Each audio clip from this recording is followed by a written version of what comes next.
How I'm left to it's not completely different.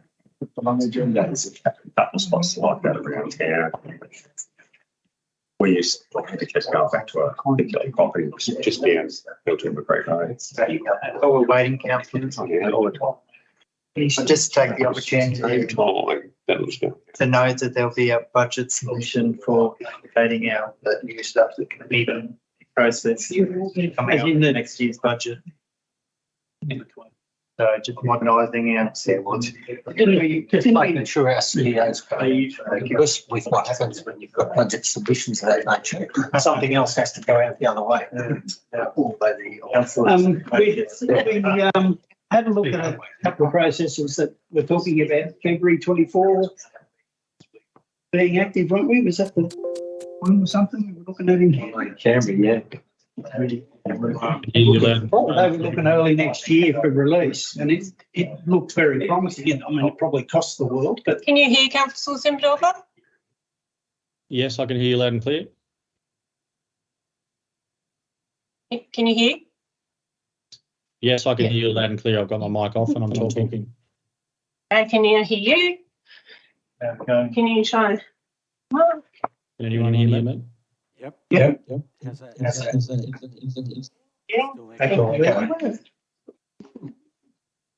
I'm getting sound through the live stream, so It was still echoing. yeah, that I don't know what that is. Nothing else has changed. Can we keep going? Or Yeah, Is that echo? I think we should be right. I can't really tell until I start it, and then it tells me whether the sound's coming through or not to the actual screen. that echo was still on? Yeah. So what the we won't be able to hear Graham. of the table. Is it the problem with the? No, we normally sit here and shouldn't be. We try. Again, do you want to try that microphone down there again? Because that's a different one. Testing. Oh, okay. 1, 2, You want to do? So go again. Just go around the table. Testing. 1, 2, Oh, no. Thanks, Jack. Thanks for that. It's one set of speakers that's causing the feedback, but I don't know how to fix it. Can you turn it off? No, because then you can't hear. Yeah. Oh, okay. But they are muted. Like I've muted them to stop the feedback, but that means we can't hear him.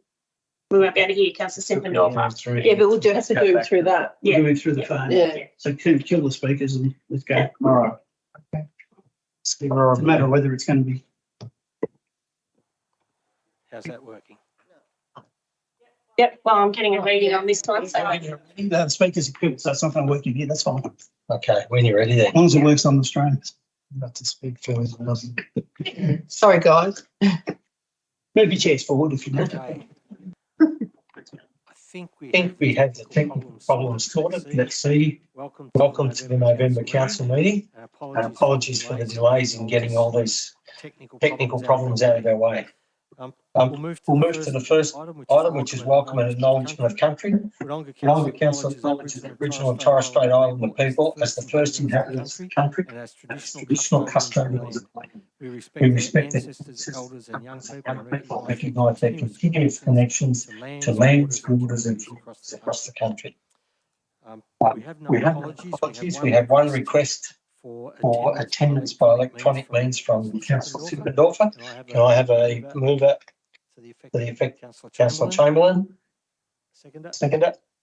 Councillor Quilty. All those in favour? Carried unanimously.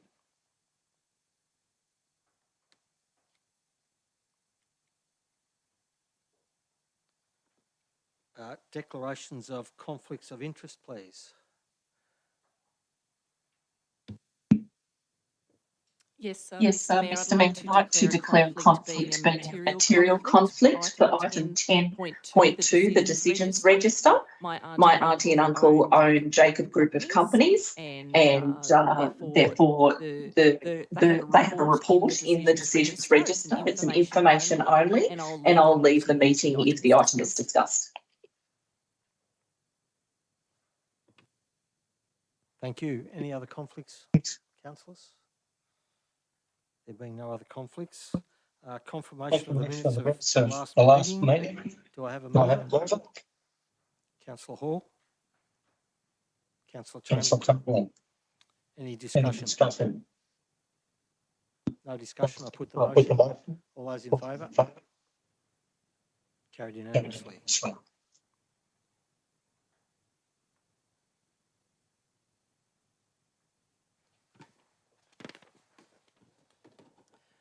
Questions, Mr. CEO?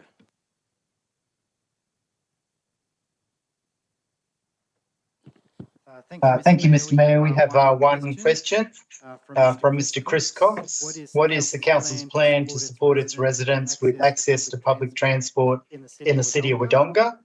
Our response is that Wodonga Council continues to advocate for convenient, reliable and efficient public transport for its community, both within the city and across the border to Albury. The council plan includes a strategy to continue to advocate for improvements in integrated public transport. As well, the current council advocacy plan presented to council in the meeting on the July 17, 2023 includes efficient and safe transport as a key priority. While noting that public transport is a state responsibility, council is working with the Department of Transport, Albury City and Junction Support Services to achieve better outcomes for the community. Thank you, Mr. Mayor.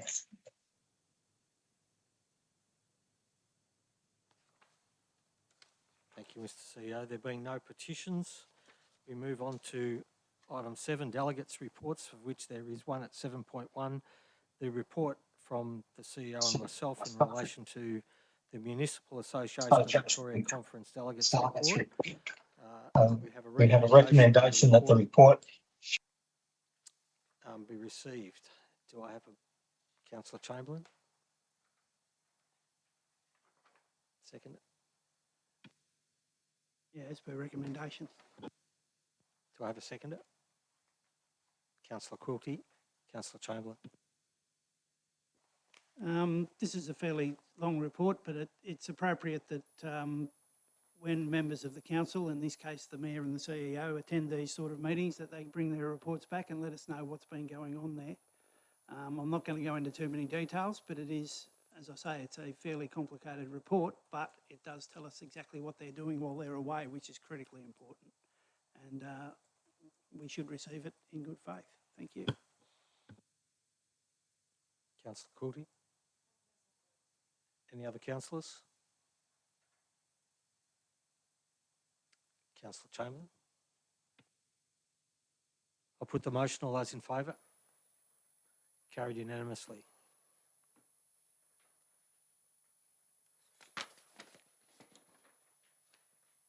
Moving on to items for reports for determination. Item 8.1, the 2024 council meeting dates. Do I have a motion? Councillor Quilty.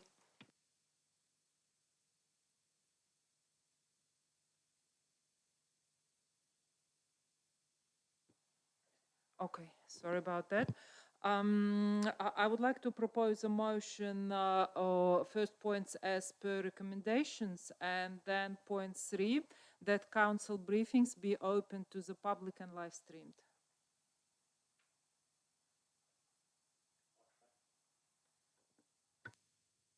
Thank you, Councillor Quilty. Do I have a seconder?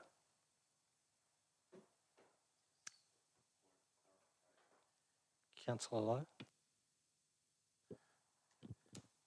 Just sorry I haven't picked this up earlier. I may not have needed to pick anything up either.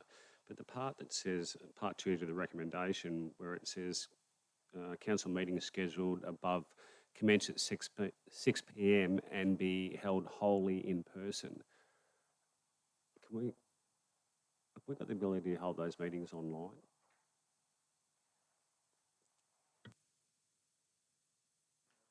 Yeah, there's a fairly straight up answer, but I'll pass over to the CEO. Just a point of clarification, this is about the council meeting dates. Council has a separate policy on briefing schedules, so if maybe Councillor Quilty would like to include an motion to bring back the report on the briefing policy, and then we could look at how we actually change that briefing policy. But it's not relevant to the meeting item that's been scheduled here. And on the basis and transparency to the community about getting an agenda out there and knowing what we're discussing, it's not relevant to this particular item. So I would say we couldn't actually advance that matter. But we can certainly bring a report in the future, bring the briefing policy up to council for at a briefing, and then look at what changes, bring a formal report back to council, and for council to consider formally on that basis. Probably doesn't answer your question, but. Mr. CEO, you were asked to actually answer the question. Sorry. I'm saying that I'll- this matter yeah. shouldn't even be discussed here right now. Yeah, that's what I'm saying. I'll make you a call on that in a moment. But first of all, to answer Councillor Lowe's question, the way our policy and our rules are written, all council meetings are, in the first instance, to be held wholly in person, and then the rules are written in a manner that enables individual councillors with the appropriate circumstances where, you know, there's something that's occurred that's a little different to the norm that has necessitated an online, they then seek leave, as we've just done with Councillor Simpendorfer. So it's more or less a procedural process. Councillor Chamberlain, you have a question? Something I've just noticed obviously later today, because we were talking about this earlier, but the October meeting being October the 21st, which is normally third Monday of the month, and that's normally appropriate. But my understanding is that the election date is October 24. And I'm wondering about the relevance of that meeting and if that meeting needs to come forward a week in order to give it some space between the actual council election. Because it's quite possible that most of the people, being a postal election, as it is in the past, have already made their vote and done what they've done, and you've got a council possibly making decisions when then the numbers. So, yeah.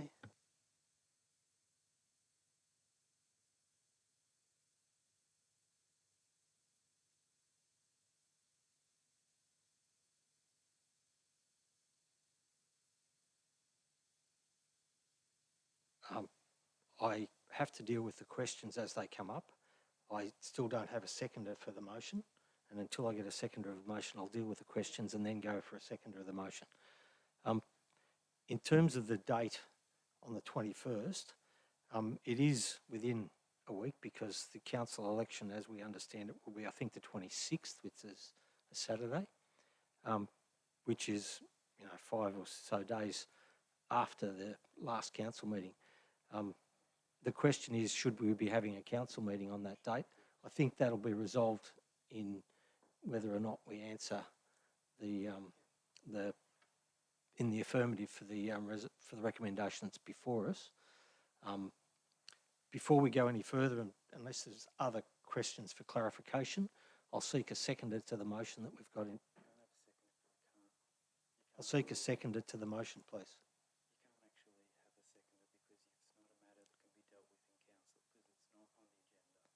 I'll determine that in a moment. Thank you, Mr. CEO. I'm giving you advice that you're not to deal with this matter. Do I have a seconder? If I don't have a seconder, the motion will lapse. Oh, sorry. I'll second it for the discussion purposes.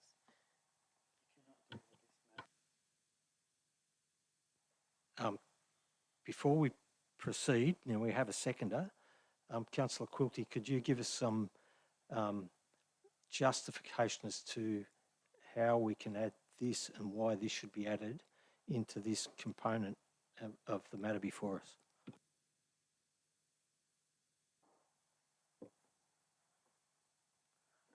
us? Thank you, Mr. Mayor. I do take on board the comment that briefings, we have a separate briefing agenda, and at the moment we are discussing the meeting dates. However, I believe it is appropriate to, and I did raise it a few months prior to this meeting, at a different meeting. I think it is appropriate to discuss the way we deliver briefings, because briefings form part of our information sessions and the whole procedure of our work here. And I believe that opening the briefings to the public and live streaming them will create not just transparency, but clarity to why and how the council.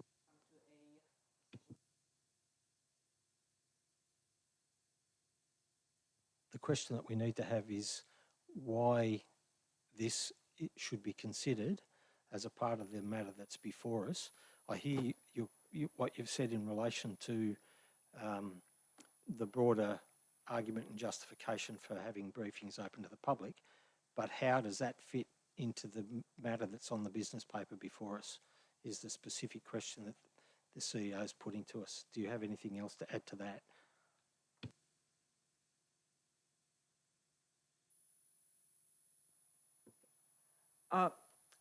Thank you, Mr. Mayor.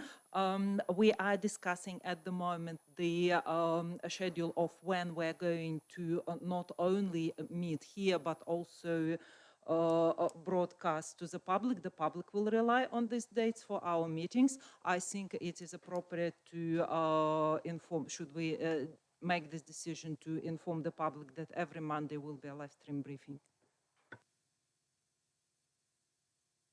Thank you. Councillor Simbendorfer.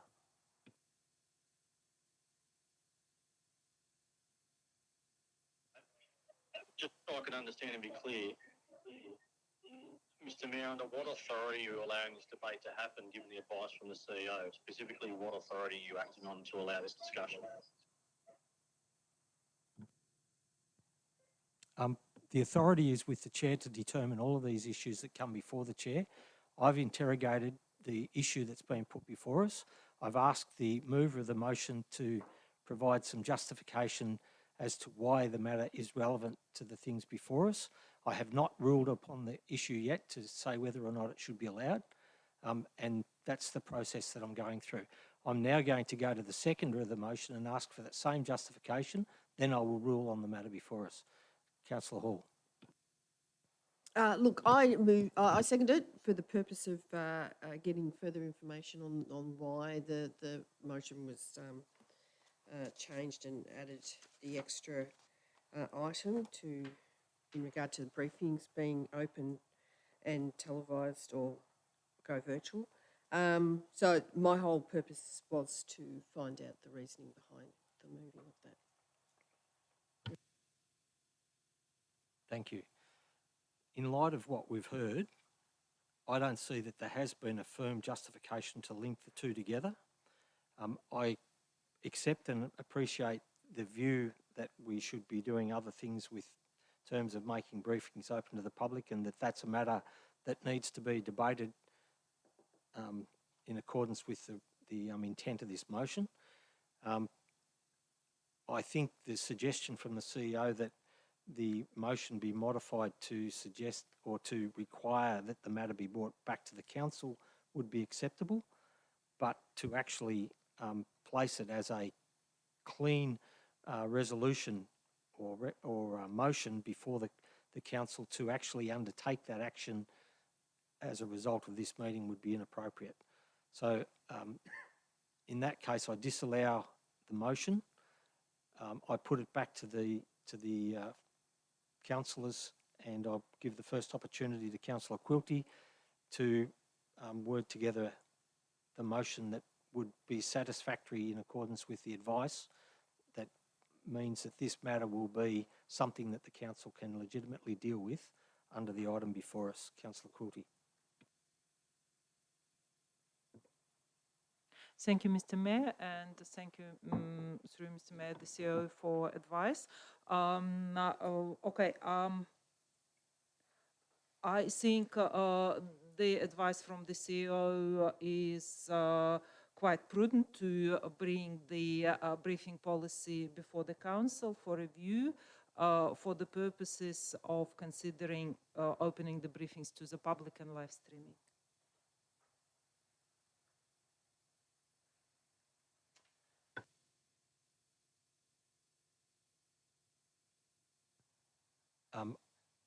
I think There was no motion in what Councillor Quilty just offered us, so I take Councillor Poulton's motion as recommended. Do I have a seconder? Councillor Lowe. Councillor Poulton. Thank you, Mr. Mayor. What should have been quite simple here has turned into something that's taken far too long and is a little concerning, but those dates will be sufficient. The community will be able to put them on their calendar. Councils will be able to put them on the calendar. Officers will be able to put them in their diaries. And as you correctly identified, Mr. Mayor, this wasn't a debate about opening a council session to streaming, a briefing to streaming. And that is a completely separate policy document which we've already discussed and debated and publicly exhibited in the past. And as the CEO said, he's welcome to bring that forward for us for consideration again. So just back to the original point, the 2024 council meeting dates, they're outlined in point 1. And point 2 does, as Councillor Lowe was a little concerned, does say yes, ideally they're wholly in person, but there is the provisions there as displayed this evening for a councillor under certain grounds to be able to seek their colleagues' approval to join remotely, should they not be able to join us. So thank you, Mr. Mayor, it's got my support. Councillor Lowe. So we don't draw this out any further than necessary. I'll just echo Councillor Portman's words. You other councillors? Councillor Chamberlain. Yes, and I do appreciate Councillor Quilty's concerns over the briefings, but again, it's a discussion for another day. This is a meeting date motion.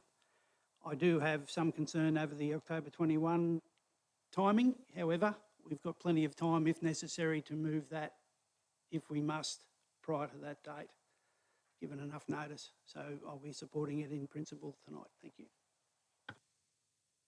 Any other councillors? Councillor Poulton. All those in favour? Carried unanimously.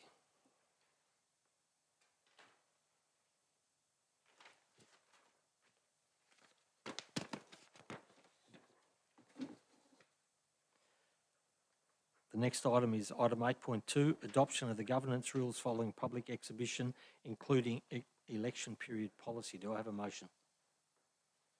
Councillor Chamberlain. As recommended, thank you. Thank you. Do I have a seconder? Councillor Poulton, Councillor Chamberlain.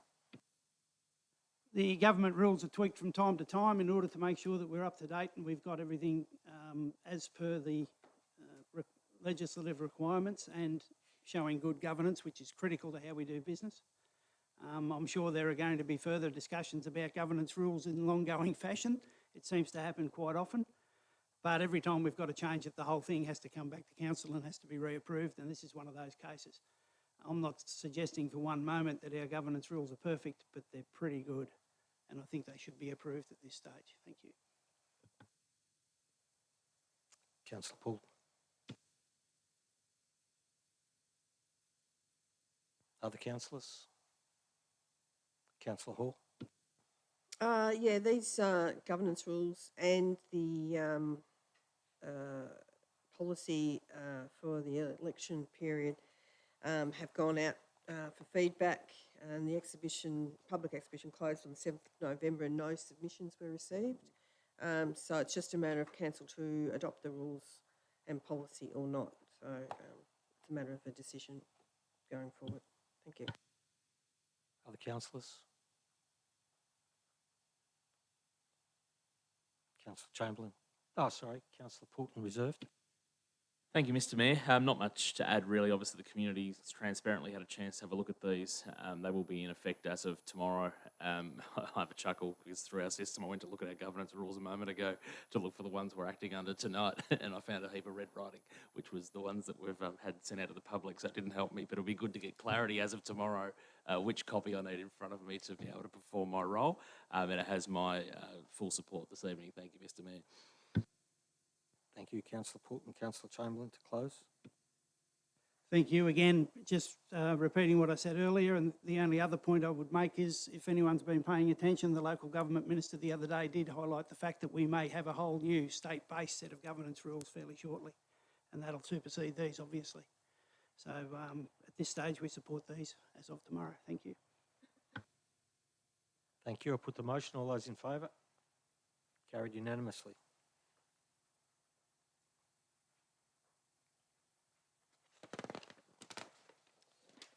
The next item on the agenda is 8.3 Gateway Lakes Diamond and Martin Park Master Planning Project. Do I have a motion? Councillor Lowe. As per recommendation. Thank you. Do I have a seconder? Councillor Poulton, Councillor Lowe. As you're probably all accustomed to, that I don't normally speak much to plans when they're going out for community feedback. I prefer to wait until after that period, but the recommendation tonight is to present the 3 master plans for Gateway Lakes, Diamond and Martin Parks master planning, which there's been community involvement already with club specific and code specific and sport specific and environmental groups and that contacted for the major user groups, but now it's the invitation to the rest of the community to have a look to see what these master plans look like and what actions that can come out of these master plans. I generally don't like a master plan of a master plan of a master plan. I find them pointless sometimes. But these are fresh new eyes and fresh new set to work our way forward. So I look forward to listening to the community's feedback on them. Thank you, Councillor Lowe. Councillor Poulton. Any other councillors?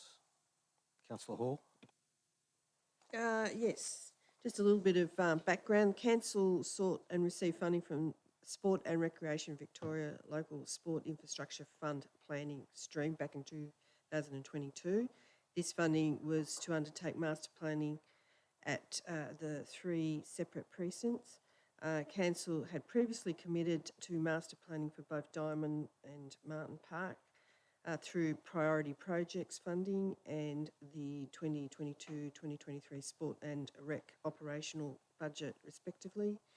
The inclusion of the Gateway Lakes precinct proved pivotal in securing the additional funding to complete these 3 master plans.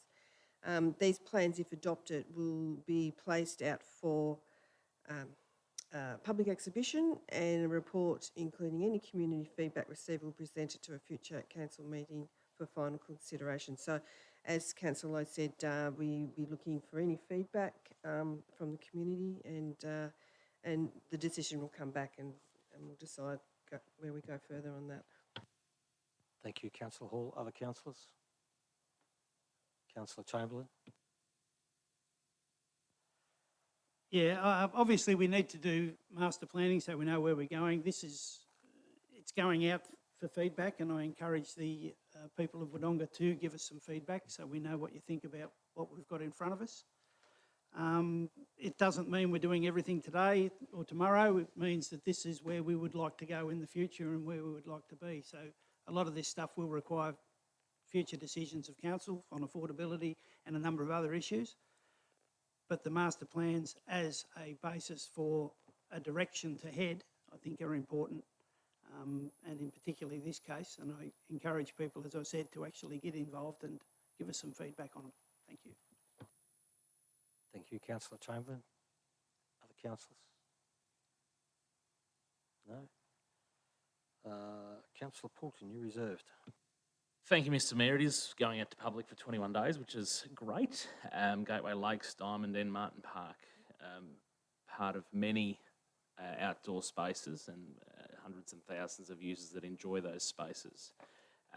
Like my colleagues that spoke before me, I genuinely hope we get plenty of inquiry and view and more importantly feedback, even if the feedback is just, hey, what your staff at Wodonga Council and what the consultants have worked with over the years have done already and what we see you plan to do next is suffice for us. I'd rather have, 3,000 people say we're happy with what you're doing, keep it up, than worry about whether people are engaging or not, because that seems to be constantly this cycle we can't break. And so, yeah, encouraging, like my colleagues, the community to come forward and tell us what they think about these particular plans. And then I guess I'd also encourage my colleagues then, if we do end up with a good set of plans and the community have seemed happy or haven't given any feedback and we go, well, they must be happy, we can only assume that, you can't assume negativity. let's make sure we commit to income for this council to be able to deliver on these, not just for our current community, but the community into the future as well, that we use these spaces. So thank you, Mr Mayor. Thank you, Councillor Poulton. Councillor Lowe to close.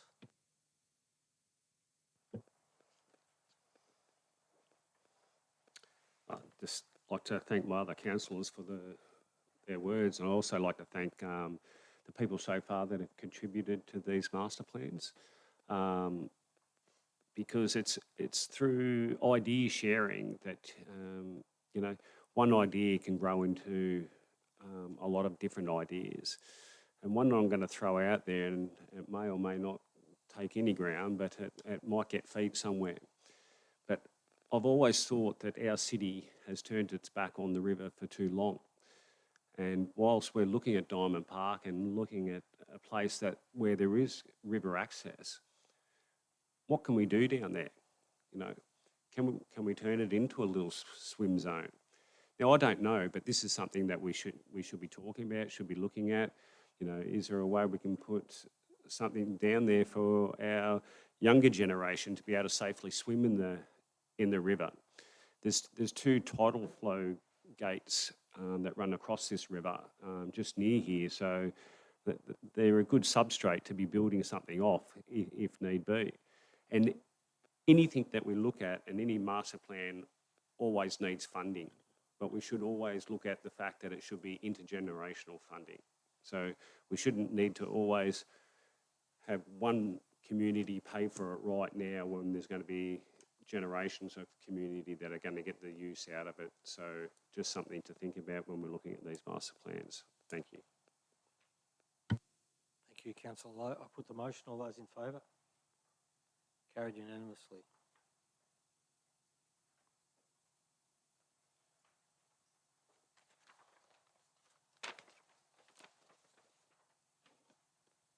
The next item of business, 8.4, is in regard to hospital advocacy. Do I have a motion? Councillor Hall. Yes, I would like to move a change to the recommendation and take out item 5, the establish a regional cross-governmental infrastructure and service coordinating committee, and keep the recommendation as it is. Do I have a seconder for that motion? Councillor Chamberlain. Councillor Hall. Yeah, look, I had a bit of thought around that, and especially we had an email today which suggested very similar points that were of my concern. In my opinion, I don't see the need for this committee and believe it will just be another layer of bureaucracy to the advocacy, and that could make it less nimble and bog it down, so to speak. With issues like getting an agreed consensus within the committee, waiting for a committee outcomes instead of being able to jump on issues and information quickly. In the letter we received, all councillors received by a member of the Board of Better Health this morning, they were writing in concern with the establishment of a committee, and some of the concerns were around time frame to establish the committee, with the resignation or moving on of the cross-border commissioner, and the possibility of overreaching process diluting the case for a new hospital on a new site. All good points in my opinion, and they are the reasons why I wish to take that item 5 out of the recommended motion. Thank you. Thank you, Councillor Hall. Councillor Chamberlain. The councillors. Councillor Poulton. You certainly can move to suspend standing orders. You so move. That's a procedure. We don't need seconder, do we? Okay, I'll put that motion that we suspend standing orders. All those in favour?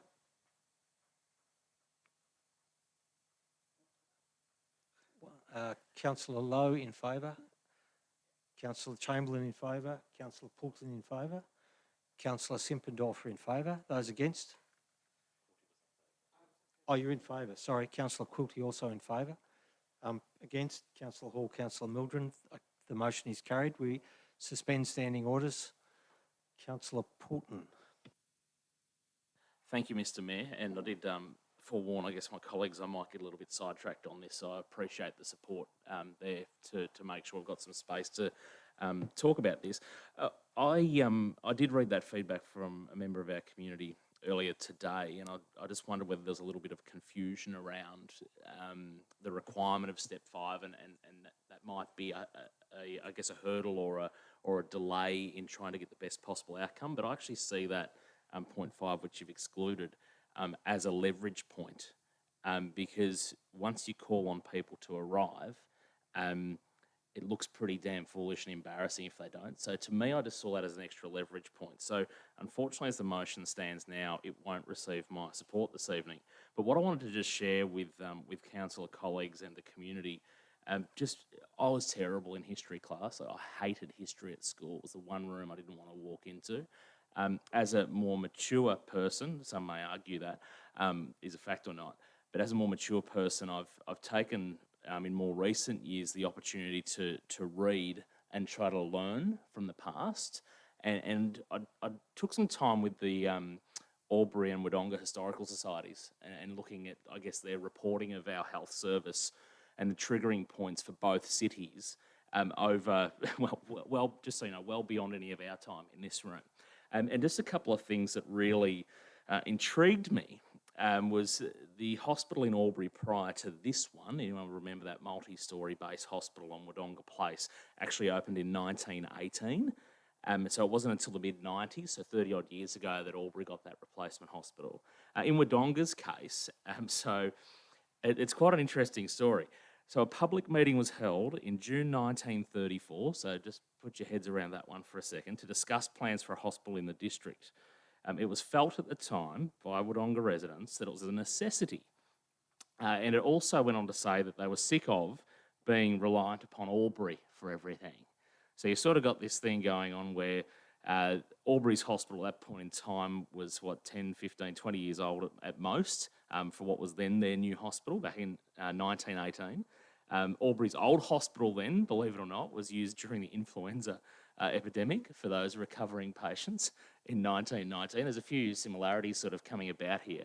But Wodonga did eventually get its hospital. There was a bit of a hiatus. So 1946, that sort of mission was picked back up again several years later. And in 1947, after their investigation of several sites, the current site was chosen. And that hospital opened in 1954. So let's just think about that for a second. Albury's hospital's 30 years, thereabouts old at the moment. Wodonga's is still 70. I didn't go in to look at how much the population has increased in this city, yet to mention or discuss the problem that we have with a Victorian government supporting what the current proposal is and what that says to 43, 44, I think it's 45,000 was a projected population for our city this year. The impact that has on the fact that we've still got this relic, we've got this relic that just keeps getting added to. Albury's now at risk of having a newer relic, but it'll just keep getting added to. But what hasn't really been addressed is the requirements of clinicians, what we know as a region, the fact we've grown and matured to stop going, oh, one side gets something and we don't. We don't do that anymore, hence 2 cities, 1 community. And I think we need to really look at history and think collectively as an entire region, as Wodonga is trying to take the lead. Like us councillors have felt lonely at times as an organisation, but we're trying to take the lead to make sure that none of us walk past another stuff up. And I think that conversation hasn't yet, but it needs to transition from single site hospital, it needs to transition from Greenfield or Brownfield in that conversation to health precinct. Because as I've travelled this country this year, I've actually seen a few health precincts that work wonderfully for their communities.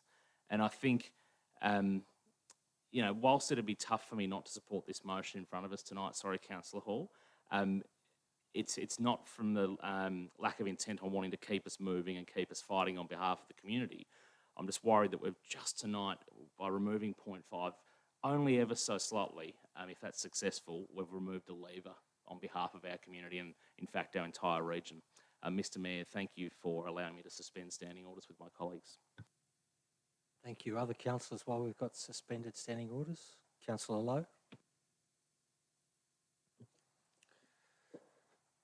I know during suspension is not really time to debate, but I will struggle with taking out 5 as well for similar reasons. I also think it provides a funding opportunity as well within this discussion.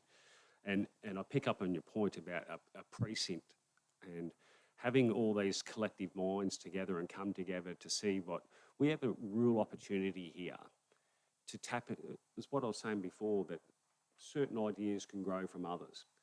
By bringing all these groups together and bringing them all in, we can create this precinct that you're talking about, and we could maybe end up with the next Silicon Valley in health. We all know that, you know, you can build a hospital on a brownfield site, and that's because it's been done a million times before. Most of those brownfield sites is because they're centrally located in a city who now don't have the opportunity or the possibility to go out to a greenfield site to take themselves away from the population. Wodonga are lucky. We've got numerous locations where we can put a new greenfield site and have a full-blown health precinct around it, being centrally located to Sydney and Melbourne to attract specialists, to attract the needed employees to run these allied health departments, get the skill set for the younger generation of doctors and nurses to learn and grow here through education pathways, through the sharing of knowledge with the Army and sharing of assets and that with the Army, that I'm afraid that we will lose the opportunity to create something great for our region and our country. I think this is bigger than Wodonga, bigger than our region. We have the opportunity to set a standard nationally here. And I don't want to miss it for the sake of, oh, we need it right now. Of course we need it right now. We need it right now, but with good planning. And if we have to delay turning a sod or tearing down a building or putting up some hoarding, if we have to delay that by 12 or 24 months to achieve the best outcome for our region, then so be it. Thank you. Councillors, Councillor Quilty. Thank you, Mr. Mayor. And I would like to thank the members of Better Body Health for their emails and providing their opinions and reasons. I support the suggestion to remove point 5 to request the establishment of the Cross-Governmental Infrastructure Committee. While I did query it earlier, and the reasons provided to me were very good, like looking at the whole infrastructure, not just hospital, looking at the access to the hospital and whatnot. My reason for wanting to remove it, the chief reason, is I see it as slowing down and taking the initiative away from Wodonga Council and the other councils that are going to participate in the health summit, as in point 1. I believe that community initiatives usually move faster and work better and get better traction than anything coming from, so to say, bureaucratic levels. I think that this committee, while well-intended and for good purposes, will create extra level of bureaucracy and will be slower in resolving our issues than the community and council initiatives that can be achieved through the health summit that is already mentioned in point 1. Thank you. Thank you, Councillor Quilty. Councillor Hall. Yeah, I'd just like to add, with the establishment of a regional cross-governmental infrastructure and service coordinating committee, as I noted, that I believe another layer of bureaucracy will slow down what the community involvement, what information we get. We can work more nimbly without having a committee. I admire Councillor Poulton and Councillor Lowe's views on that going, futuristic, and that's great. But at the end of the day, we're going to have a summit, or we plan to have a summit with other councils. Having this way forward, I think, works a lot more quickly. There's, with the establishment of a committee, a regional cross committee, there's the issue that it could, as the letter that we received from Better Border Health, could dilute our advocacy, and that really does concern me. We have to have people in these sort of committees that understand how we as a community think and what we need. Sometimes you get people on these committees from representatives of government bureaucracy, and their aim is to try and dilute things, because encouraging what we as a community need costs money, and I don't think there's a lot of interest. I don't think there'd be a lot of interest in moving that forward, but I'm happy to take that out and do what we've been doing, which has been hard work, and we've had a lot of support by a lot of community individuals like Better Border Health, many allied health workers and doctors, and I believe they'd be on the same ground as us, as wanting us as a group to be able to work out what we need going forward, not a committee. Thank you, Councillor Hall. Councillor Chamberlain. Thank you, Mr Mayor. There's another point on this. I seconded this motion on the basis of removing point 5. It's not because I think that the Infrastructure and Services Committee is a bad idea. On the contrary, I think it's actually a good idea. The only problem I have with it is probably the timing, in as much as I think we've had some pretty good momentum. For a long time here, we were sitting on our own in the Wodonga Council chamber saying we need to stand up for the people of Albury and Wodonga to get the best possible outcomes. Over the last couple of weeks, we've had Dr Amanda Conn in the New South Wales Parliament bring up a lot of issues and make a lot of sense. We've had Bill Tilley push relentlessly in the Victorian Parliament, and we've even had Dr Helen Haynes, who from my perspective seemed to be a little quiet on these early days, but she's now come out in full support of the proper health outcomes for Albury Wodonga. And I just feel that the setting up of this committee might actually hold back on that momentum, and we need to keep moving forward. I don't have an objection with the committee, it's the timing that I have an issue with. And I think it might just hold us back, and we need to push now when we've got everybody on board, because we are, as was quite rightly pointed out, this is by far the most important thing that we're involved in. It's not even a Wodonga Council decision. It's a government decision, but we need to advocate for the people of Albury Wodonga. And as Councillor Lowe said, if that means we put the handbrake on this and we hold it back 12 months to get the right decision, let's do it. We need to get the right health outcomes for the people of Wodonga, specifically from this chamber. So that's my reason for why I think item 5 could probably wait, and I think it's a discussion we could have on another day, and I think we'll probably get up because it's a good idea.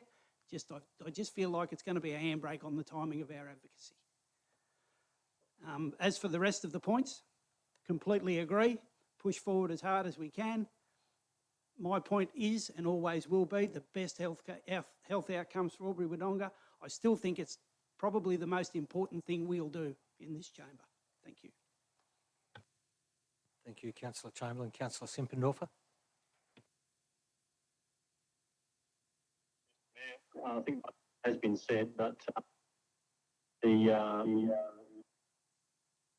comments that are made by Councillor Poulton, I hadn't probably considered until just here.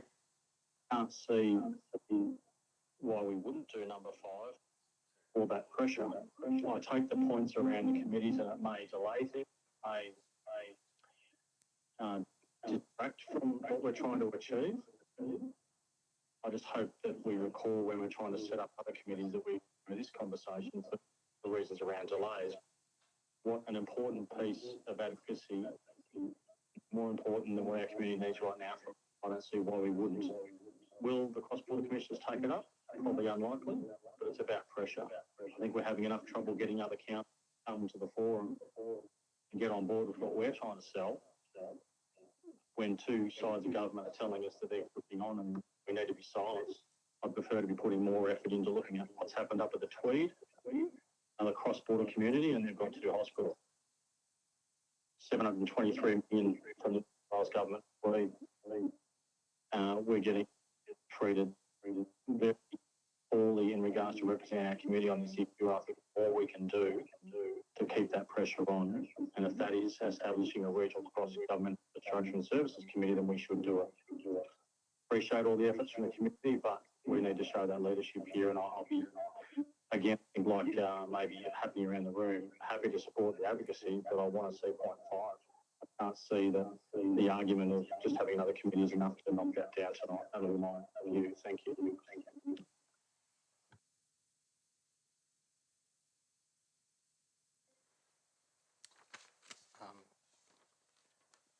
No. Bottom line is I wish to speak on this matter, and I think there's a few things that I need to say. The first thing is, just as a light side, Wodonga actually had a hospital at the early 1900s. It was across in Lawrence Street. Probably not as salubrious as the ones we've had since, but does the job. For at least the last 12 months, and I think probably a bit longer than that, we've publicly been pursuing a health precinct as part of our advocacy process. In fact, possibly not by that same terminology, but I think our former Mayor, Councillor Speedy, was pursuing that same line of thinking and argument as much as about 4 years ago. So we've actually been pursuing a holistic health approach. We've learnt some things along the way. We've had opportunities come out of areas that we might not have expected. We've had the military show opportunity. We've had the universities show opportunity. Those sort of things have been part of our advocacy program for some time, and we've ramped all that up. The other thing that's happened over the last 12 or 18 months is we have been able to push the political processes, and we have now achieved some things through a whole range of events, some within our control, some that were influenced by our advocacy, and others that were possibly not in our control. But significantly, as Councillor Chamberlain said, we've had other politicians come out and pursue things in their arenas, which have ramped up the process and given this whole advocacy program a different complexion, and has taken on some influence and power all of its own. We're on the cusp right now of political breakthroughs, in my opinion. We've reached a point where there are an abundance of examples as to why we need to change the course of action that is being done right now. And to do that, we have to stay in the political arena, and we have to get the summit in place, and we have to deal with those issues, and we have to pursue them vigorously.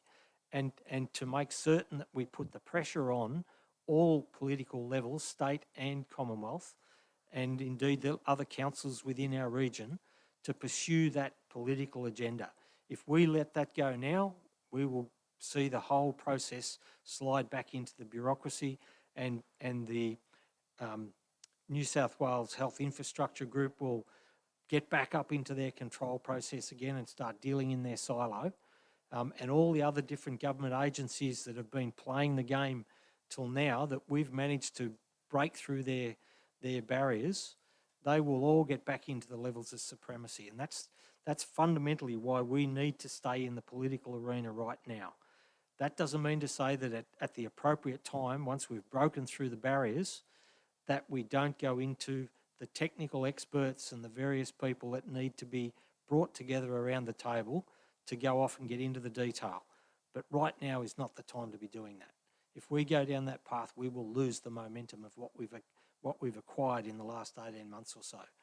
And what we have acquired in the last 18 months is an awful lot of recognition. We've even managed, I believe, today to have got into the national media.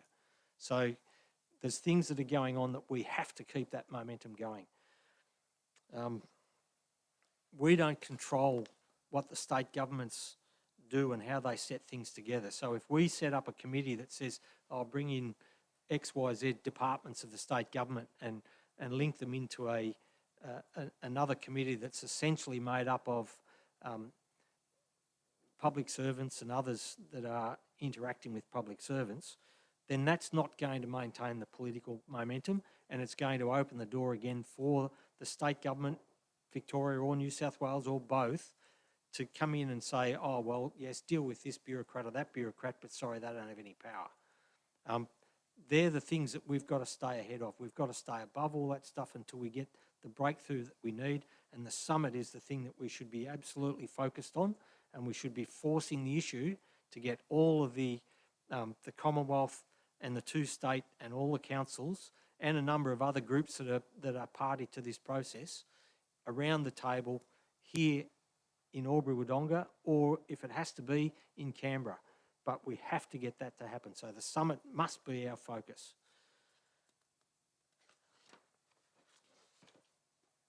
Councillor Poulton, you wish to move, to go back into standing orders? Yep. Question? Yep. Just my question, because this could be just, I'm going to say it could be on me, but I don't see how 0.5, the question is for clarity. 0.5 doesn't have a time on it. It doesn't say we can't move forward, we can't advocate, we can't have this. It's almost like, in the way I've read this report and recommendation, is it's supplementary or complementary. It's another thing, it's not an actual step. Have I missed something here that we were going to not do anything until 0.5 was achieved? Because I think that's foolish, and that's not what I think the intention that I had in my mind was. So Poulton, there's a very, very simple thing to that. If we open the door to an alternative approach by state governments, or open the door to allow those players that were part of the bureaucracy that have put together the program that we've currently got being forced upon us, then they will take that as an opportunity, and I have seen it through my career in many times, that they will take that as an opportunity, and it will be the excuse not to do the summit, or the excuse to take things away from the summit and refer it to this committee or to that component of the committee or to some agency that is a participant in the committee. That's the sort of thing that will happen if we put that stuff up today. It doesn't mean that it doesn't have a place. It certainly could have a place, but right now it would be fundamentally opening the door for the politicians that don't want to pursue the course of action that we're trying to achieve, to defer and delay and deflect. And that's the fundamental reason why I can't support it right at the moment. Councillor Chamberlain. Yeah, I just wanted to follow up on that, because as I said, I believe this committee is probably an important thing, but I think we do need to make the breakthrough first, and I think we've got massive momentum. We've got a New South Wales Green, we've got a Victorian Liberal, and we've got a federal independent, all on our side. This is not political, this is not playing games, this is important, and this matters for the people. So we need to go with that momentum while we can, and I just think the setting up of this commission, or this committee, does have the potential to put the slow down on what we're trying to do right now. And we need to go ahead with that. And as I said, I don't think this committee is a bad idea. I think it's a great idea, but I just think the timing of it's not appropriate right now. We're looking at a chance of actually getting a positive breakthrough, and I think we can go with that. And then if we get the breakthrough we need, this committee will then become very important, because we will need to actually engage into what we actually require to have the best possible health outcomes for Albury-Wodonga and the surrounding districts. Then that committee will matter. Then we can get it in place. We can get the cross-border commissioners, whoever the new Victorian one's going to be, because apparently the current Victorian cross-border commissioner is resigning. So we need to get that, or retiring. Yeah. So we need to get that in place. And again, that will take time, and I don't want to seem cynical, but I am. State governments who don't want to play ball just because it's the best thing for us will use the possibility of this committee can't be put together in time to use that as a hold up and a handbrake for what we are trying to advocate. We need to keep pushing while we've got the momentum. We haven't had momentum for a long time. We've got some. We need to go ahead with it. Thank you. Councillor Poulton moves to resume standing orders. All those in favour? Carried unanimously.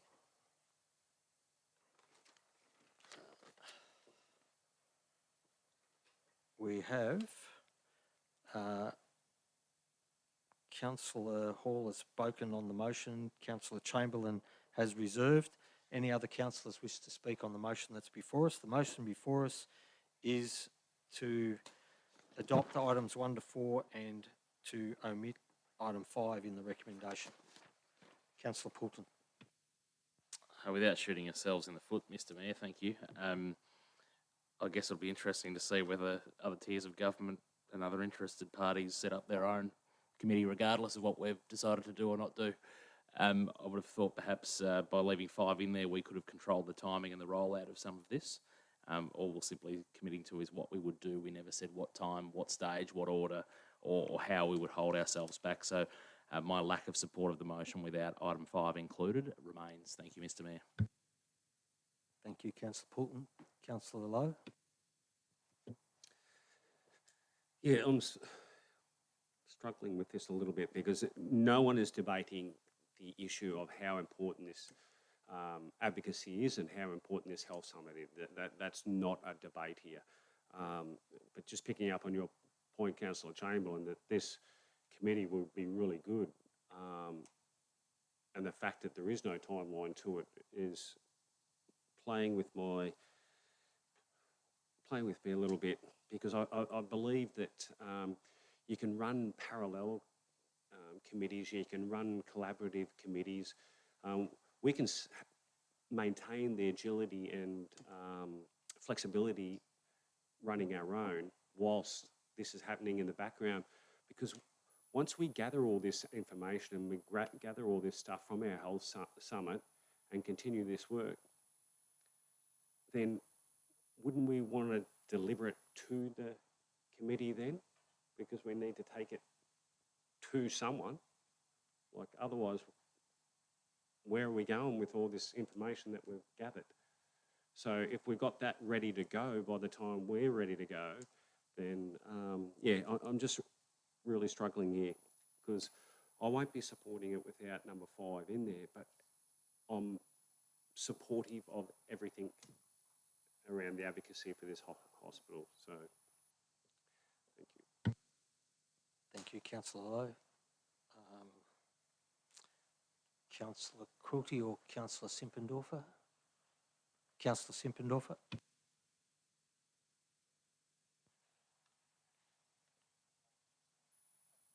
And now we're starting to do that as well by removing this and trying to play to that politics. I'm being very acritical myself.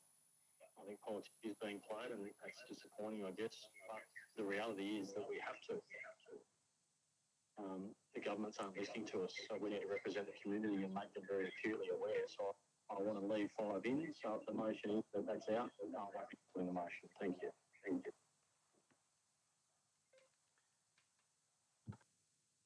Thank you, Councillor Simpendorfer. Councillor Quilty. Thank you, Mr. Mayor. I would like to thank my colleagues for making it very clear why they would like to keep point 5. I was especially interested in the point Councillor Lowe made about where do we go once we have collected all the information and adequacy. However, with respect, I see it as a good thing, not a bad thing, not having another step to go, another another hurdle to cross. We have been already going to politicians. We managed to, through very good work of community we have, committees we have at the moment, the other councillors, we don't actually, we have enough resources to pick up the advocacy without bringing it to somebody to do it for us, and I see it as an impediment having to go somewhere else to a committee rather than going straight to state and federal politicians with our advocacy. Thank you. Thank you. Everyone's spoken, haven't they? Yes? Yeah, I'll add a few things in from what I said before. The first thing is we are currently dealing at a political level, at a much higher level than any committee that might be established under this process. That's one. The second thing is we do not control this committee. We are requesting the Cross-Border Commissioner to establish a committee that looks to the full infrastructure and services. The Cross-Border Commissioner is a servant of the government of whichever state they belong to, and they operate and work within the rules of the bureaucracy and with the charter of what they're being charged with to do. So they can go and they can ask the state government to contribute whoever they like to these committees, or non-state government or federal or anybody else, but there's no position that they're going to achieve what they want, and we have no influence beyond asking them to establish the committee. So all this talk about being able to do that sort of stuff in the early process is probably wishful thinking. And once the committee's established, again, like I said earlier, we literally do not have control of the committee. So how it gets charged with what it does, what sort of objectives and agendas are to run that committee is completely out of our control. Whereas right at this minute, we have a reasonably good momentum to deal with things at a political level. Yes, we're still butting heads a little bit with the Health Department and the Health Minister in Victoria, and we see that things are actually happening between ourselves and other players in regard to the New South Wales Health Minister. But notice is being taken of what we're doing at a political level, which is the only place that we're going to get decisions made that will contribute to the outcomes we're trying to advocate for. The detail might be dealt with by some committees later, but that needs to be a committee that gets top-down created post the summit, created with agreement of the various players in the summit. Because if we don't have their agreement, then they don't have a commitment to make it work. They don't have a commitment for any of the other bits that go in the functionality of getting the detail that is referred to in the process for the committee. So right now, I think it is counterproductive to create or get involved with a committee. Having said that, at an appropriate point in time, an appropriate committee established with the auspice of the various 3 state governments and the 16 other councils that are involved, that sort of committee could have teeth and could have outcomes.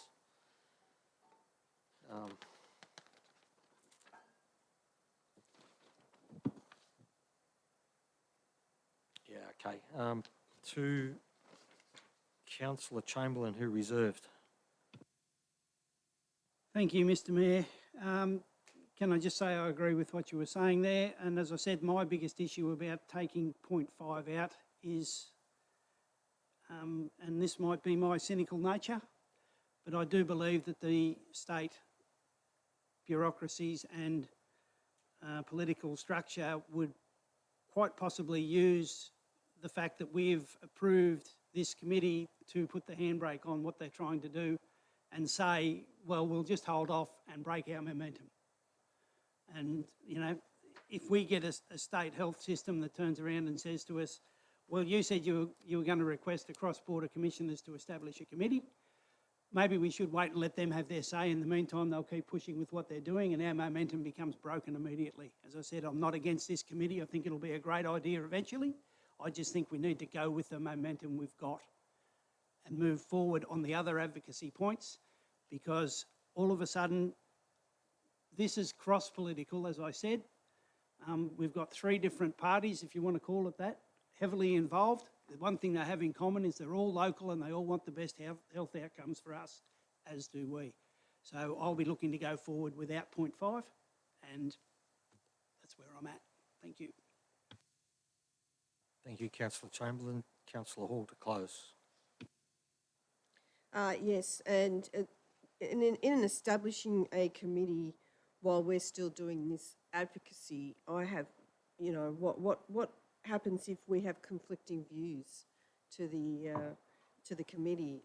You know, it does, as Councillor Mayor Ron Mildren said, you know, it may have a place later down the track, but I think at this stage we need to keep with the momentum with our other regional councils, with all the you know, Better Border Health and our doctors and allied health, and work to find what is the best way forward for us. And I think this committee could be something that may work down the track, but not at this stage. So I move the motion. Thank you. All those in favour? Councillor Chamberlain, Councillor Hall, Councillor Mildren, Councillor Quilty. Those against? Councillor Lowe, Councillor Simpendorfer, Councillor Poulton. The motion is carried.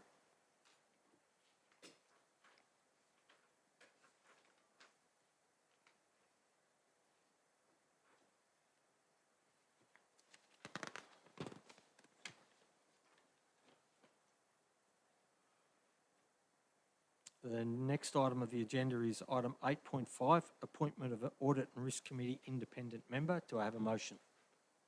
Councillor Chamberlain. As per recommendation, thank you.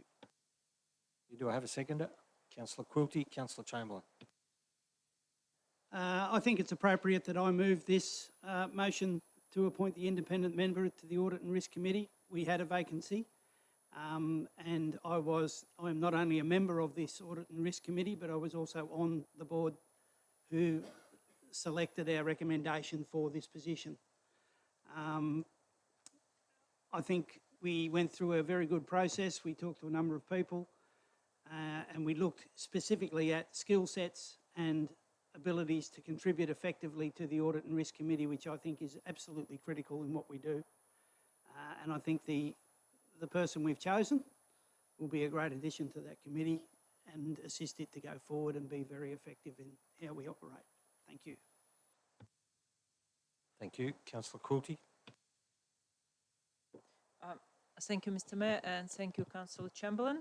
I'm also a member of the Audit and Risk Committee, and sadly, I did not participate in this process because I was on much needed leave.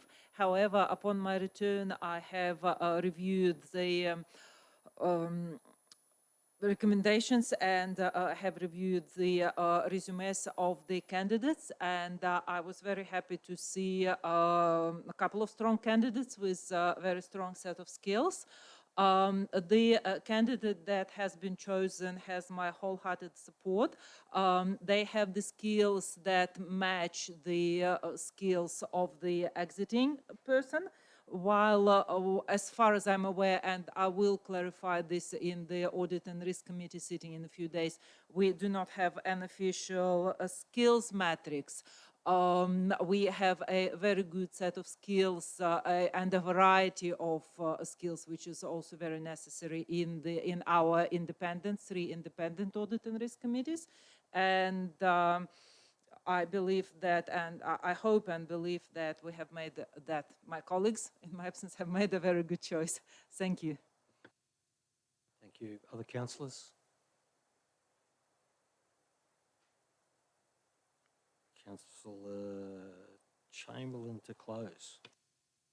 The only thing I just wanted to add was my personal thanks, and I think the thanks on behalf of the Audit and Risk Committee and the Council to David Cordham, who was the previous independent member that we're needing to replace. He's moving on to other things, and therefore he's tendered his resignation. Again, I just wanted to offer my thanks for his work. He was a fantastic member of the committee, contributed a lot, and I hope this new person will contribute as much or more. Thank you. Thank you. Put the motion. All those in favour?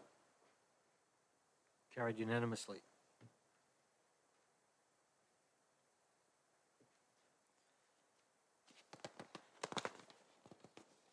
Next item, 8.6, is proposed sale of land, part lot 4, Roche Drive, Logic.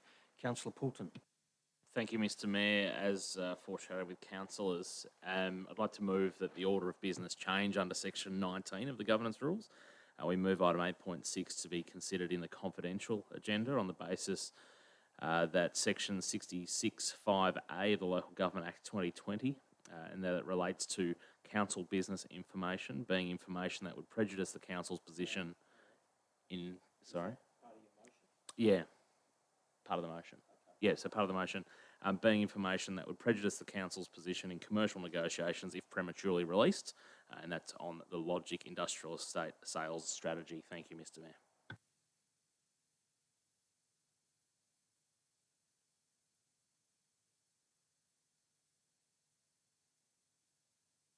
Do I have a seconder? Councillor Lowe. Councillor Poulton, I think we can almost treat this as a procedural matter, but just with the justification as to why it should be in confidential so that we can satisfy the requirements of the Act.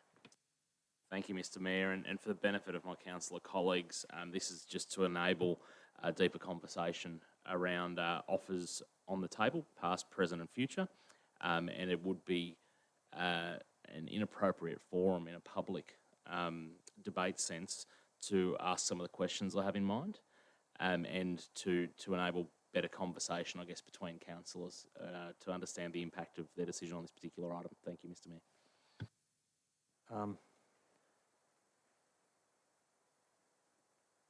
I'm not...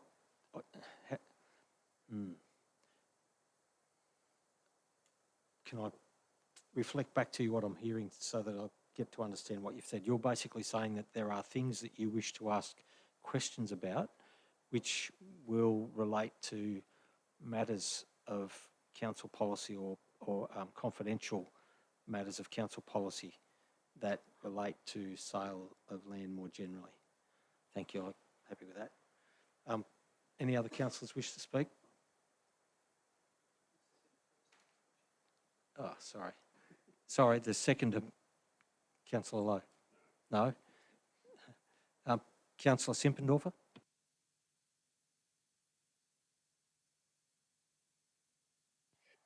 I appreciate that Big Cans brought this to open, and this isn't anything to do with Big Cans bringing this to public discussion. This is more about our internally. That's why we're going into confidential, to do with Big Cans at all.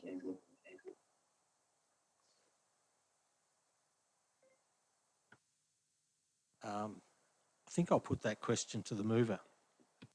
Thank you, Mr. Mayor. And yes, Councillor Simpendorfer, it's in relation to our side of these negotiations and the impact on future negotiations. Thank you.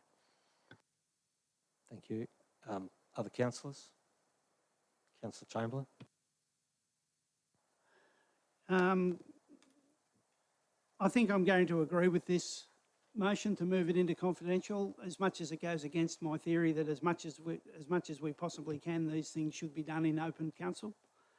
The information is in the agenda for the people. They know what we're talking about. So obviously the discussions from this will be about other policy matters and issues that may very well affect future deals, because I think this deal, they've already agreed to do it in public. And I don't think there's anything controversial about that. It'll be interesting to hear the discussion in confidential to ensure that it actually does justify why we moved it there. So hopefully it does. Thank you. Other councillors? Councillor Poulton. Okay, I'll put the motion that this be moved to confidential. All those in favour? Carried unanimously.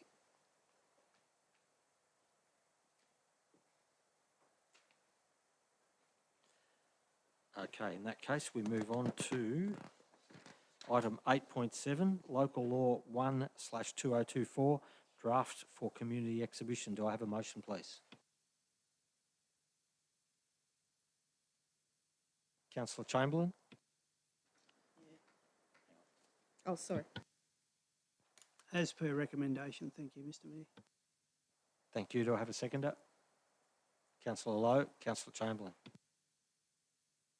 The local laws need to be reviewed on a regular basis. This one is absolutely required to be reviewed. It's fairly time sensitive, and it's important we get it out there and let the community give their feedback on it. And again, like all of these things, community feedback's absolutely critical so we know what you're thinking. So I do encourage people to get involved in this because if you don't like what we're doing with local laws and you fall foul of them, you've got no one to blame but yourself if you haven't given feedback as to why they work. They're a critical part of what we do, and I'll be looking forward to some interesting feedback on how this is proposed to go forward. Thank you. Thank you, Councillor Chamberlain. Councillor Lowe. Any other councillors? Councillor Hall. Yes, this document is to go out for community feedback, and whilst there aren't many changes to the local laws in this document, there are some significant changes to some of the infringement fees in regards to the penalty units. Some infringements are going from one penalty unit, which is $100, to two penalty units, which is $200. These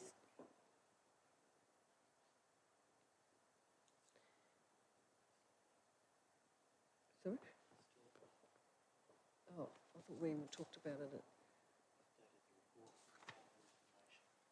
Oh, I must have missed that. Okay.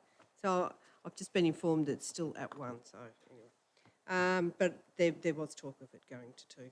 So I will be interested to hear any feedback on the local law changes, and I'm keeping open mind about the changes until the document and report comes back with any feedback for council decision. Thank you. Thank you. Other councillors? Councillor Chamberlain. No, again, I think it's a matter of the people need to look at this fairly closely, and if you've got any issues with it or if you support it, give us the feedback and let us know what you think. Thank you. Thank you. I'll put the motion. All those in favour? Carried unanimously.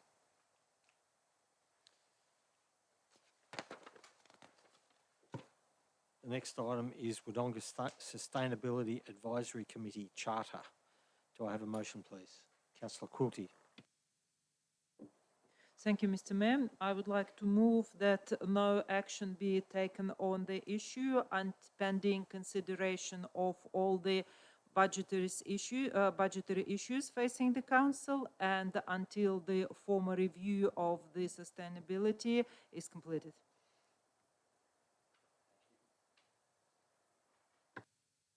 Thank you, Councillor Quilty. Do I have a seconder? Councillor Hall. Councillor Quilty.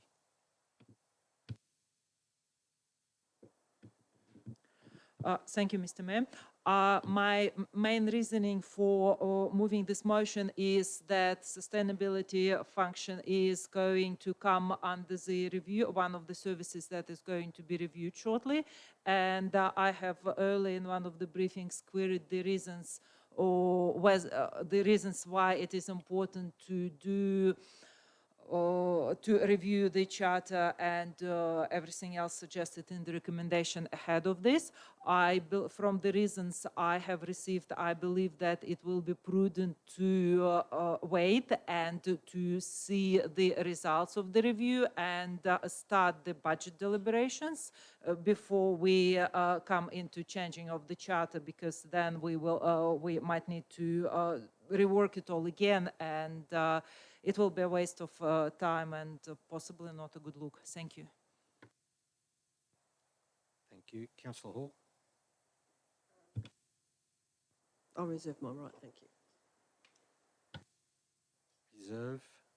Other councillors? Councillor Poulton. Thank you, Mr. Mayor. I did hear this discussion in the briefing and understand the motivation, I guess, of Councillor Quilty and perhaps others to feel this way. What I am a little concerned about, is this item and the following two were essentially supported and endorsed unanimously by Council back in March when we communicated with our community and with the state government on sustainability and told them what our plans were and what we would agree to do. And now we're using financial grounds as a reason to pause and do nothing. And that doesn't really sit with me, because if we were certain we're going to act on behalf of our community feedback, community wishes and what our plans were, and these next three items fall out of that or are related to that, I don't know why we wouldn't do anything. So yeah, I'm just still trying to get my head around and look forward to seeing the next couple of items on tonight's agenda in terms of how this plays out. Thank you, Mr. Mayor. Thank you, Councillor Poulton. Other councillors? Councillor Lowe?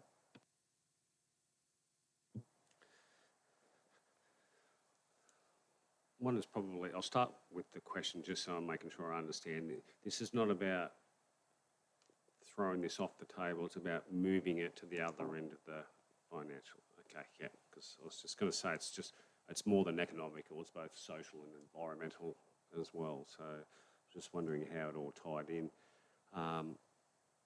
And I find this committee of importance, but I acknowledge the timing to come in after sustainability. So I'll probably support your motion in that fact tonight, especially now that I understand that it's not about throwing it off the table, we're just moving the date for it.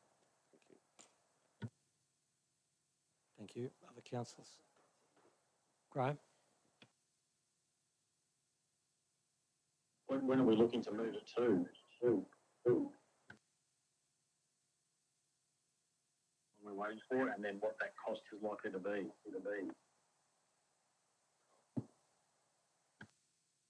Thanks, Graham. The motion, as I understand it, is that it be moved to the end of the review of the specific service.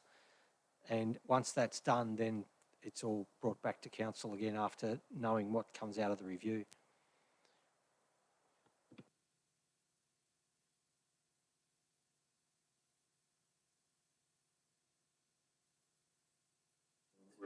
The end review date. The review is part of the budget process and will be completed through this preparation of budget cycle. So at the very latest, it'll be by the end of the financial year. So 6-8 months maximum.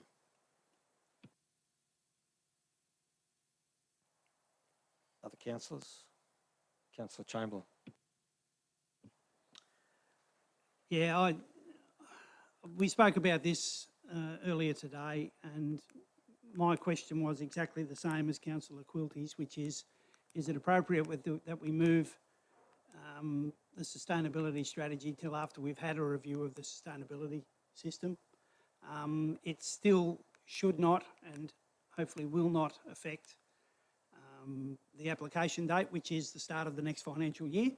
So we still need to go through this process and make this call before the end of the financial year, which means moving it back until we've got more information, to me, probably makes sense. I wasn't going to die in a ditch over it, but it does make sense to me to move it back and find out the information before we go pushing ahead with that. So I'll be supporting Councillor Quilty this afternoon. Thank you. Thank you. Graham, Councillor Simpledorfer. The Sustainability Advisory Committee is critical because it brings together diverse perspectives and drives effective strategies, fostering that community engagement. So it does ensure a sustainable future for our council and our residents. But I guess, seeing I did miss that briefing, and for those that may be listening at home, I'm still confused as to what the cost is that we are going to save by delaying this to the end of the budget process. How much are we going to be paying between now and the end of that process if we were to continue? Are we talking hundreds of thousands of dollars, or are we talking thousands?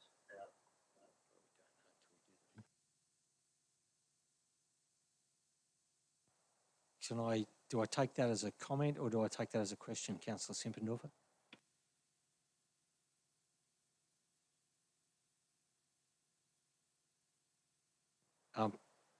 Councillor Simpendorfer, the principal purpose of reviewing services, and sustainability is not the only one that's being subject of review through this budgetary process, is to determine a whole range of things, and it's how, what, when and why different things get delivered to our community. And with a review of a service, it's eminently likely that there'll be changes to the way and or the things that we actually do that come out of those services. It's the nature of review of services. So to lock something in place like this when there could be some changing ways that we do business with this, or changing things that get higher priority out of the review process, or any number of things that should contribute to how this charter gets put together and how it gets applied. Any other councillors?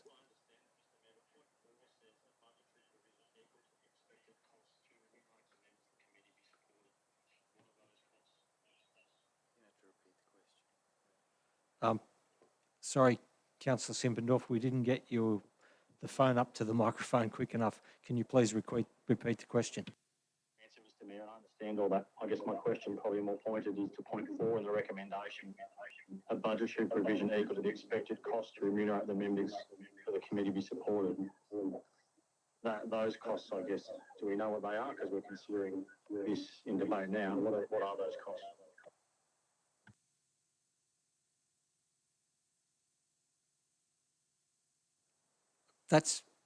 Thank you, Councillor Simpendorf. That's one component. We probably do know what those costs are likely to be, but that's only one component of the total complexities of what the service might be after the review process. To put that one component in seems less than logical in the way we go about business. That's why I would say, in the context of the motion we've got before us, I'd say that's something that we can deal with, and we know what the amount might be, but why put that in when we might have a different approach post the review of the service? Other councillors?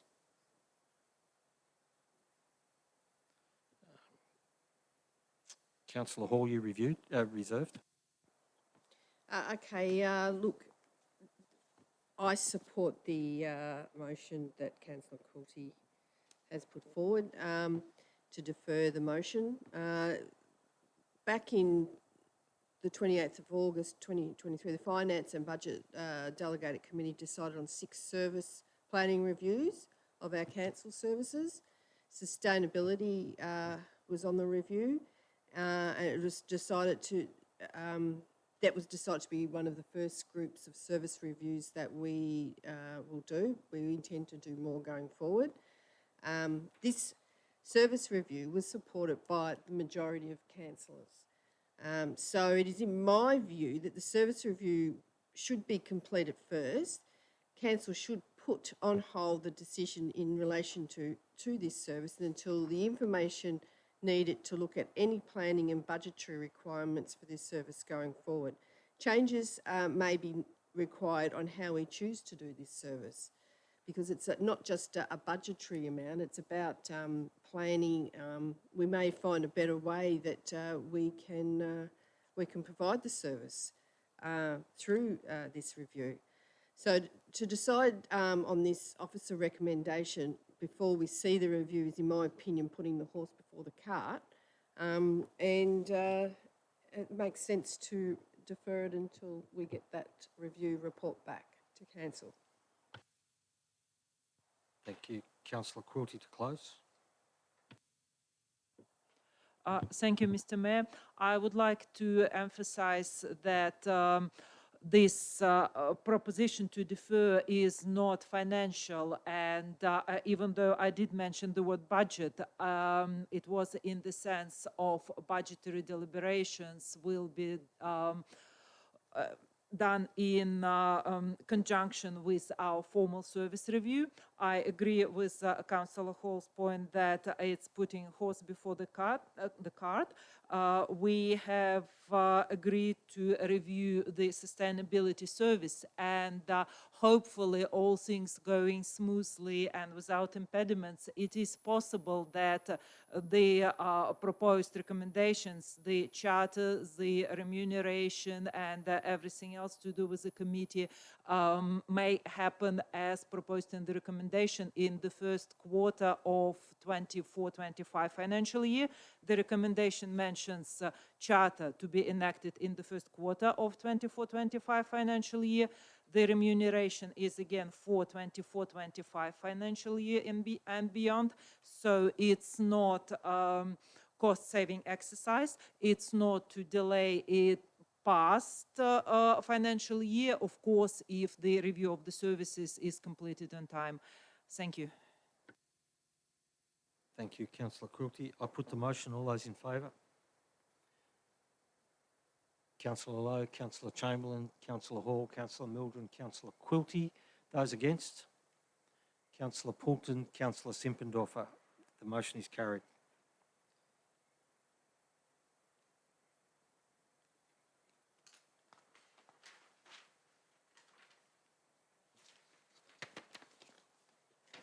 The next item of business is 8.9, proposed membership to the City's Power Partnership Program. Do I have a motion, please?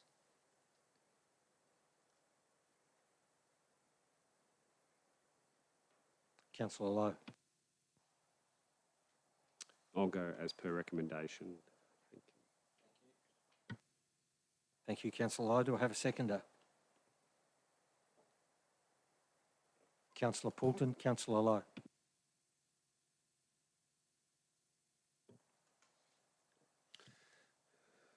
We've just finished talking about sustainability and looking at where we can make efficiencies and I think this is one area.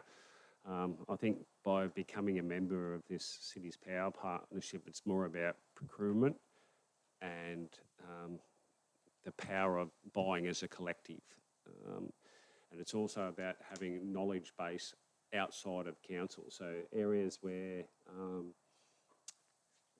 council might be struggling or use the resources that the City's Power Partnership can access without actually doing it internally for far cheaper than hiring a person to do it themselves.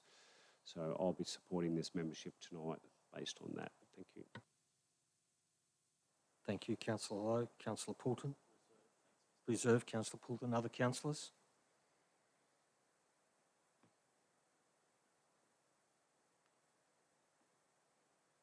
Councillor Quilty.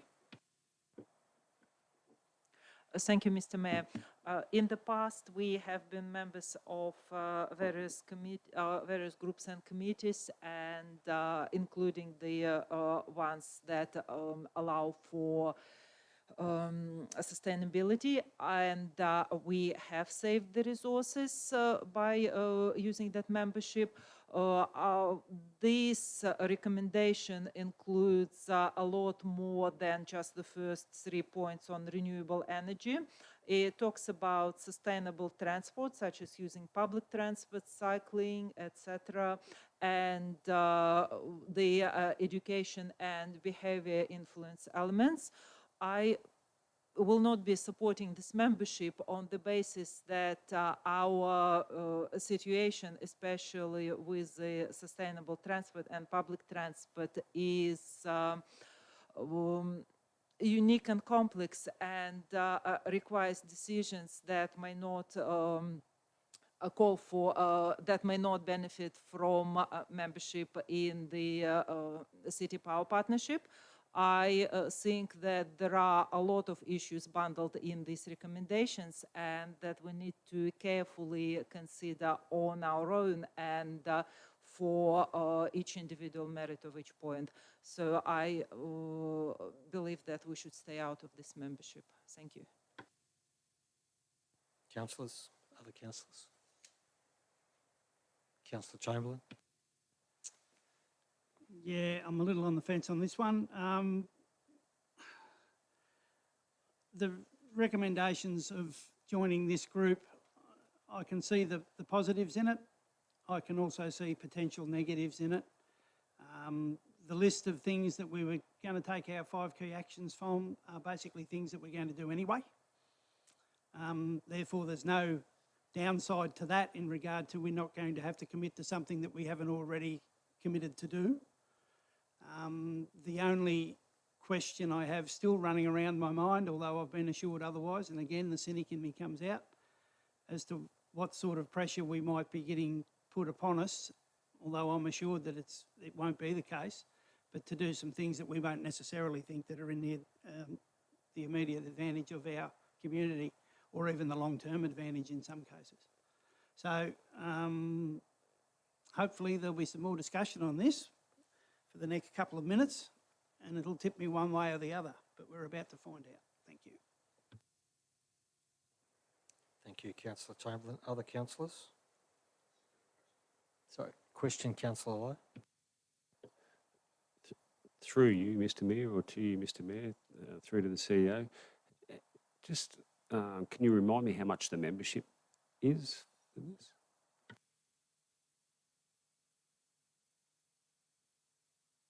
Thank you. I'm informed that it's no cost at the present moment.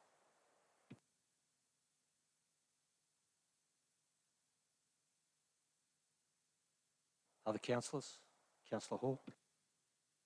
Yes, look, I agree with Councillor Chamberlain. You know, we already, the 5 key actions this council could already put up, probably more, that we're already doing or proposed to do. And my issue, even though it's a free joining fee at this stage, who knows down the track, some of those things, sustainable transport, working together, influence, some of those things that they've listed, look, going forward, I think there possibly could be put pressure on the committee members to, or the councils to implement some of these things, and I think we can do our own things separately. We don't need to have to join a group to do that. So I won't be supporting it. Thank you. Councillor Simpendorfer? All right. Okay. Before I go to Councillor Poulton, who's reserved, there's a couple of things about these types of things that, in the circumstances we find ourselves in right now, raise just some things that I have thrown around in my mind. Whilst most of these projects that are identified here are things that we have on our wish list to do, we don't actually have confirmed commitments in a budgetary sense to too many of them. We need, in the budgetary circumstances we find ourselves in, we need to be very nimble of foot. And if we need to push some of these out into the future or change them or do them differently, and we've gone in and made commitments to other organisations in respect to this, then we are diminishing our nimbleness of foot. And I think that in itself is a reason enough not to proceed down the membership path. I think what we have in the things that we're proposing or have on our wish list to do is perfectly good, and we should be continuing to pursue many of those things, but not to the point where we lock ourselves in and can't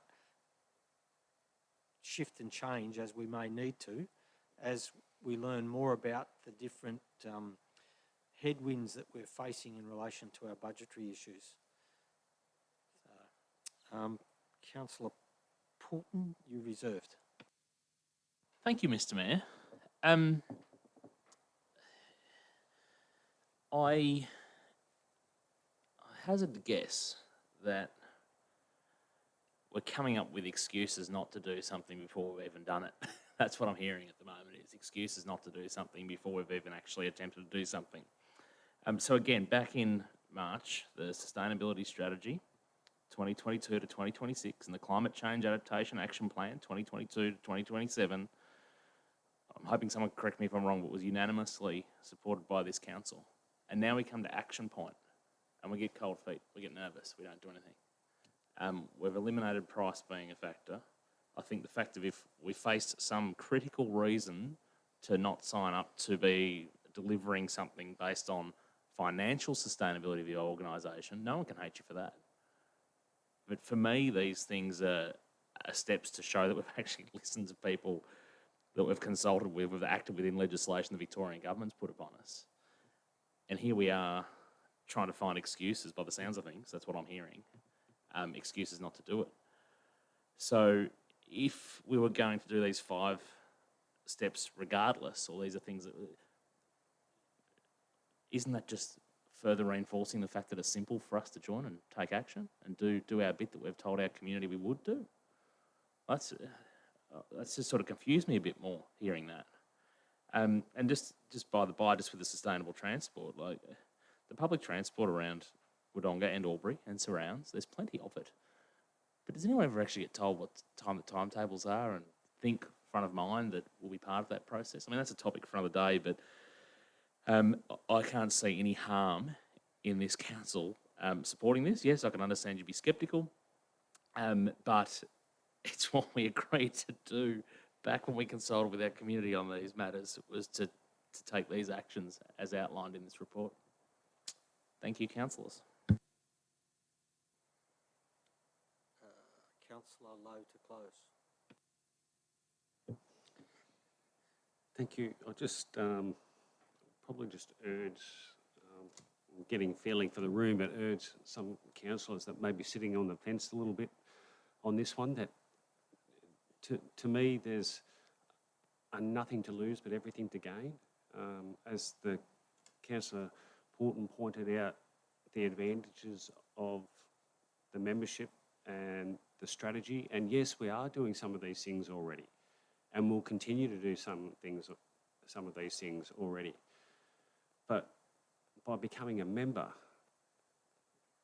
we're also tapping into the tools, the knowledge, and the opportunities for staff and for us councillors to further educate and adapt ourselves to what does sustainability look like, what is sustainable, what isn't. So I can tell you that this organisation will receive information about new ways of doing things well before Wodonga Council does. And it might just be one thing that we pick up and take from it and learn from it. And that's it. Then the free membership would have paid for itself. Thank you. Put the motion. Thank you, Councillor Lowe. I put the motion. All those in favour? Councillor Simpendorfer, Councillor Lowe, Councillor Poulton. Those against? Councillor Chamberlain, Councillor Hall, Councillor Mildren, Councillor Quilty. The motion is lost.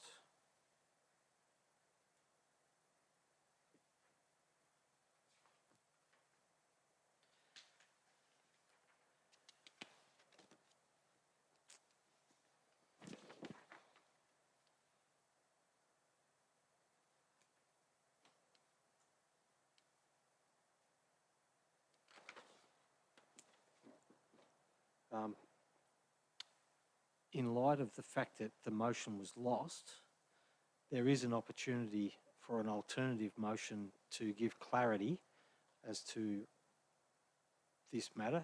I mean, the clarity in part is that the motion to join was lost, but if other councillors wish to pursue a different line or take it further in a different direction, I'm happy to listen to another motion. Councillor Chamberlain. Given the fact that I did say that I was sitting on the fence, and I legitimately was, can I suggest that I move a motion that this be reconsidered at possibly no later than our April council meeting? Again, after some of our sustainability reviews and other bits and pieces have happened, this may very well be relevant to go forward with it at that stage. Would that be possible? So my motion is that this be re-brought back to another council meeting before the 30th of June, certainly, for re-assessment.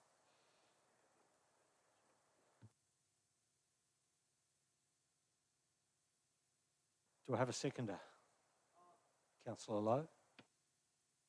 Councillor Chamberlain, do you wish to speak? Again, I can just say that I was legitimately on the fence. I could have gone either way there, and I think, personally, we need to think about this a bit more. As I said, I was a little concerned about possible undue influence on council from this membership. That may not be the case, and what it's going to do is it's going to give me personally an opportunity to have a bit better look at this thing, because I know that we're doing a lot of these things already, and as Councillor Lowe correctly pointed out, we will continue to do these things because a sustainable future is part of what we're all about, both financially and environmentally and everything else. So we need to be important about doing that. I wasn't going to throw this thing out completely. I would like to have another thought about having another go at this in the future. And prior to the end of the financial year is probably an appropriate time to do it. Thank you. Thank you. Councillor Lowe. Yeah, I'll support Councillor Chamberlain's motion due to the fact that I'd hate to give up on this free membership, and I'll probably urge Councillor Chamberlain and other councillors to contact Climate Council, who run this program, and ask them any questions that you may have, and we can bring all those answers back later on. Thank you. Thank you. Other councillors? Councillor Quilty.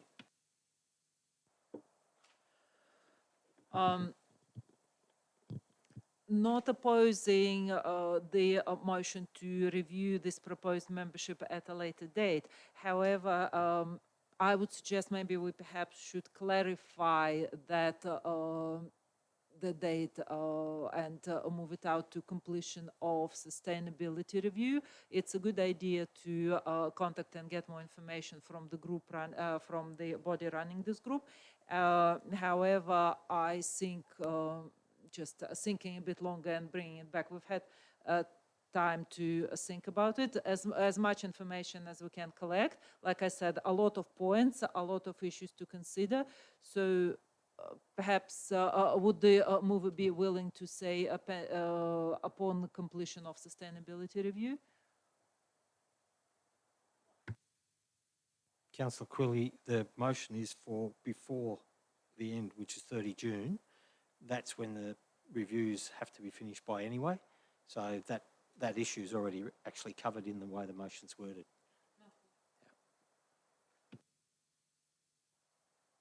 Anybody else wish to speak? Go back to Councillor Chamberlain to close. Again, because of the fact that I was sitting on the fence and this is my problem, I'm more than happy to throw this a lifeline. I don't know whether it'll get up the next time it comes forward, but I think it's worthwhile having another look at it. Thank you. Thank you. I'll put the motion. All those in favour?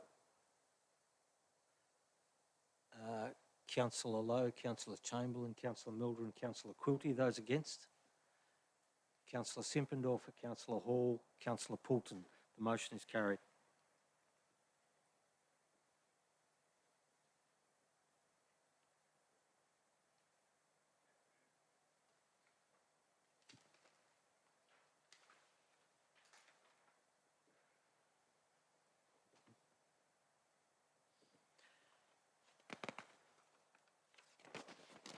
The next item on the agenda is 8.10, the proposed establishment of a sustainability revolving fund. Do I have a motion? Councillor Quilty. I'm sorry, Mr. Mayor, but it's going to be the same and for the same arguments to take no action pending considerations of the budget issues and the review of the sustainability function. I think with 8.8, 8.9, and 8.10 that we're debating, we are putting the horse before the cart before the horse. Sorry, and we are potentially missing the information that we will get as a result of the review. And yeah, that's all.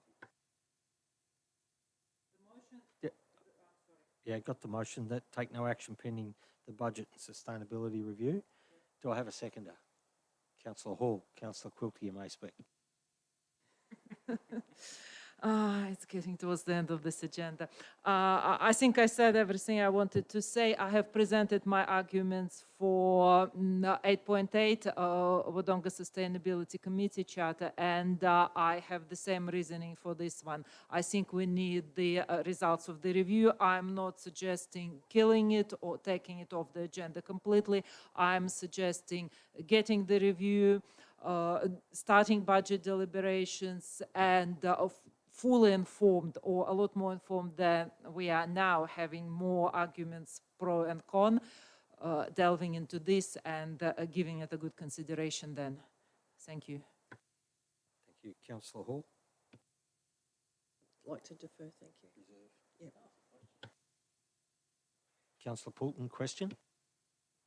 I understand why we're deferring, or why there's a appetite to defer these items for the sustainability review of sustainability.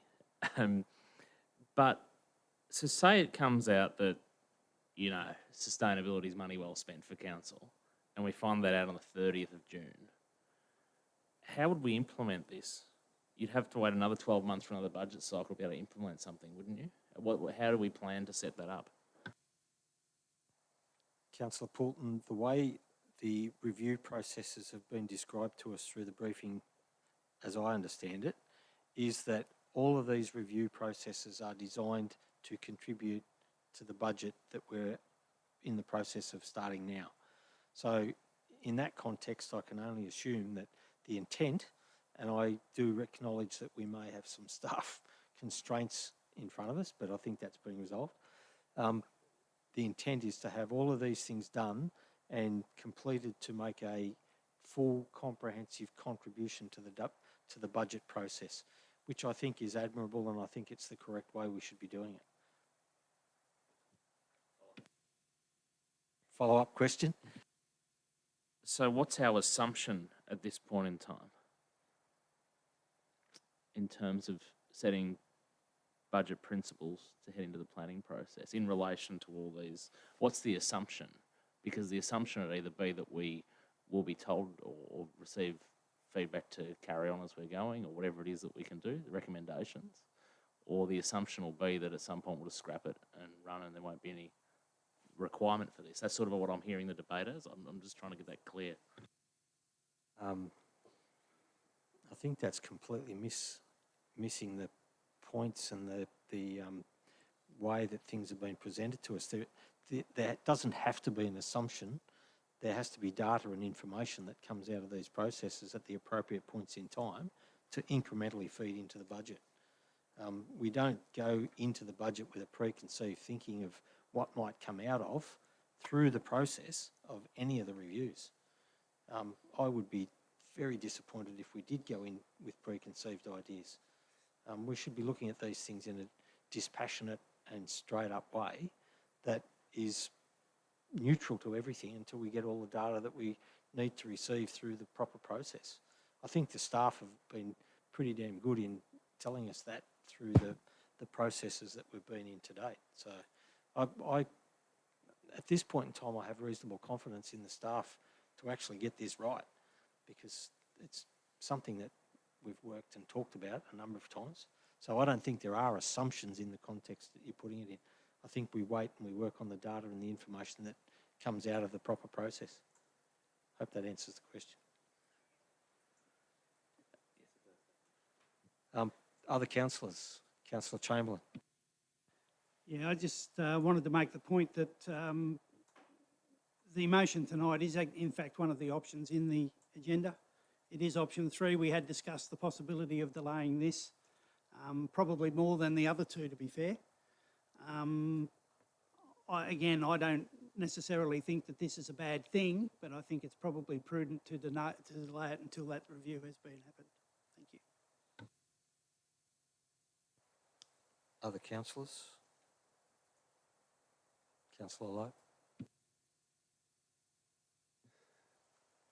Yeah, I won't have an issue on delaying this one either. And due to the fact that there's probably councillors sitting here that were thinking we're going through a sustainability review, thinking that, yes, we need to cut things, but the sustainability review might also review the fact that we actually need more investment into the sustainability programs that we run. So I'm sitting here in the light of knowing that the fact is that it will come back one way or the other, so it'll give an opportunity for us all to walk in with a clear head to know exactly what we're dealing with. Thank you. Thank you, Councillor Lowe. I believe there's a third possibility in that as well. It could come back with, let's do this differently, and come out with an equal result. So, yes. Other councillors? Councillor Hall, you reserved. Yes, I support deferring it for the same reasons with the committee, advisory committee. We need to get that review done and so we can have a look at where we sit going forward. This proposed sustainability revolving fund will probably act a bit similar to like our waste levy fund that we have. So any savings that or any extra money that we receive, like with our levy, it gets put into a fund where we can decide afterwards whether we do projects with it or whether it goes back into to the ratepayers. With this one, it'll be a fund that would help contribute to future sustainability initiatives and projects for council, and it will be interesting to see how we would work out our savings. Say on we put in LED lights, what the savings were on that, whether how much that would come back and put into our fund. So there's a bit involved in this, and it probably wouldn't hurt to have a much deeper conversation or discussions around it. But I support deferring it until we have the big review and see where we sit going forward. Thank you. Thank you, Councillor Hall. Councillor Quilty to close. Thank you, Mr. Mayor, and thank you everyone for the debate. I would respectfully encourage my colleagues not to make assumptions or not to assume assumptions. This is my proposition to delay this policy is not a cost-cutting exercise nor any other proposition. No, it's unfair. Sometimes I do make proposition to cut costs where it's necessary and where it doesn't impede the development of the city. However, delaying this until the end of the sustainability is a prudent decision. We are actually expanding, incurring costs and expanding council resources in doing this review. Why not use it to our advantage and have the data and the information brought in by the review to do everything properly? The sustainability committee, whatever funds we need to establish and policies that we need to review. I suggest this hopefully slight delay will ensure less assumptions and decisions based on as much factual information as possible. Thank you. Thank you, Councillor Quilty. I'll put the motion. All those in favour? Councillor Lowe, Councillor Chamberlain, Councillor Hall, Councillor Mildred, Councillor Quilty. Those against? Councillor Simpendorfer and Councillor Poulton. The motion is carried.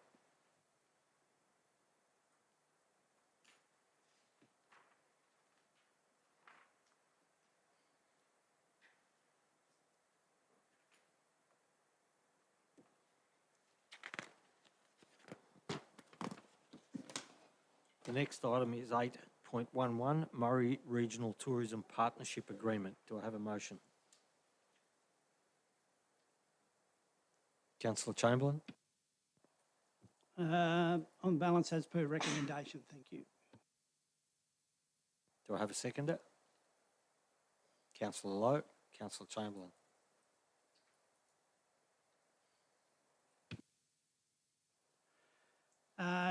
Yeah, I was a bit on the fence about this one too, but I've come down on the side of I think it's not a huge loss to us. It's not a great expense to be a member of this partnership agreement.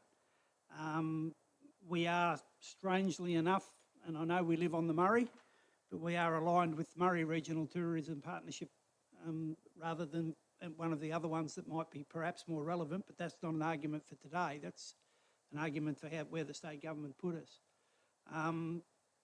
So reflecting on the fact that we get limited benefit from this, we also pay limited money to it. So on balance, it's probably worthwhile being a part of, getting involved in, and get as much opportunity out of it as we possibly can. Thank you. Thank you, Councillor Lowe. Other councillors? Councillor Poulton. Just harking back to something Councillor Lowe said earlier, the city has for many years had its back towards the Murray River, and here we are talking about Murray River tourism being who we're associated to as a partner. So we have some work to do to get greater benefit from these sort of memberships, I guess, would be a viewpoint. And it will receive my support. And I just noticed you got a few splinters tonight there, Councillor Chamberlain. I didn't bring my tweezers, but get those splinters out, sitting on the fence. Hopefully this one gets the support as it had for many years, and Councillor Chamberlain's right. The debate is where do we fit? It's a tough question because not everybody has open arms. But no, this will receive my support this evening. Thank you, Councillor Poulton. Other councillors?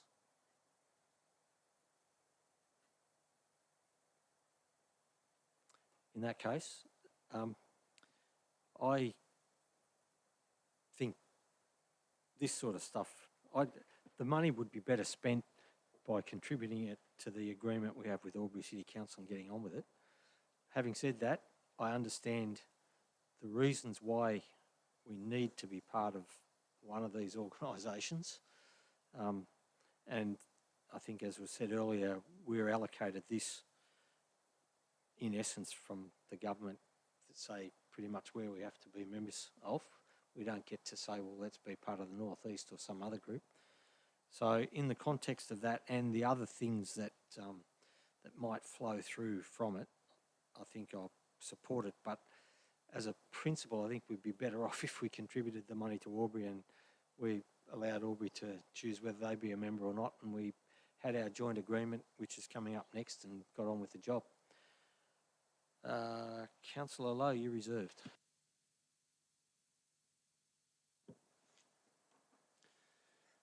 Thank you. It's probably one that sits there and you're astonished when people say, why are we talking about being part of the Murray regional tourism when we are on the Murray is probably not the place that we should be. I take a different view than that, and yeah, we are in the northeast as well. So if we could be members of both, that would be awesome. Because I find things like this as an investment as opposed to an expense. So I think it's a minor investment to what we actually do achieve out of it. And you identified that we don't achieve much, but the attraction that we do achieve, we achieve this just in advertising for the Albury-Wodonga region, just on through those Murray River regional tourism partnerships that they have. So I think it justifies itself just in that alone, let alone the byproduct of that. So I'll be voting in favour tonight. Thank you. Thank you. Councillor Chamberlain to close. Yeah, I'll just repeat again, the discussion about where we belong, whether it be northeast or whether it be Murray, and I'm fully aware that the Murray is right there. But tourism things with paddle steamers on it do nothing for tourism in Wodonga. Having said that, I think it's important that we're involved in some of this. I tend to agree with what the Mayor said, in as much as the advocacy that goes forward through the next item, through our partnership with Albury and Tourism, is probably more important, but it can't hurt to be involved with this, given the fact that it is a relatively minor expense in the scheme of things. Thank you. Thank you, Councillor Chamberlain. Put the motion. All those in favour? Councillor Lowe, Councillor Chamberlain, Councillor Hall, Councillor Mildren, Councillor Poulton, Councillor Simpendorfer. Those against? Councillor Quilty. The motion is carried.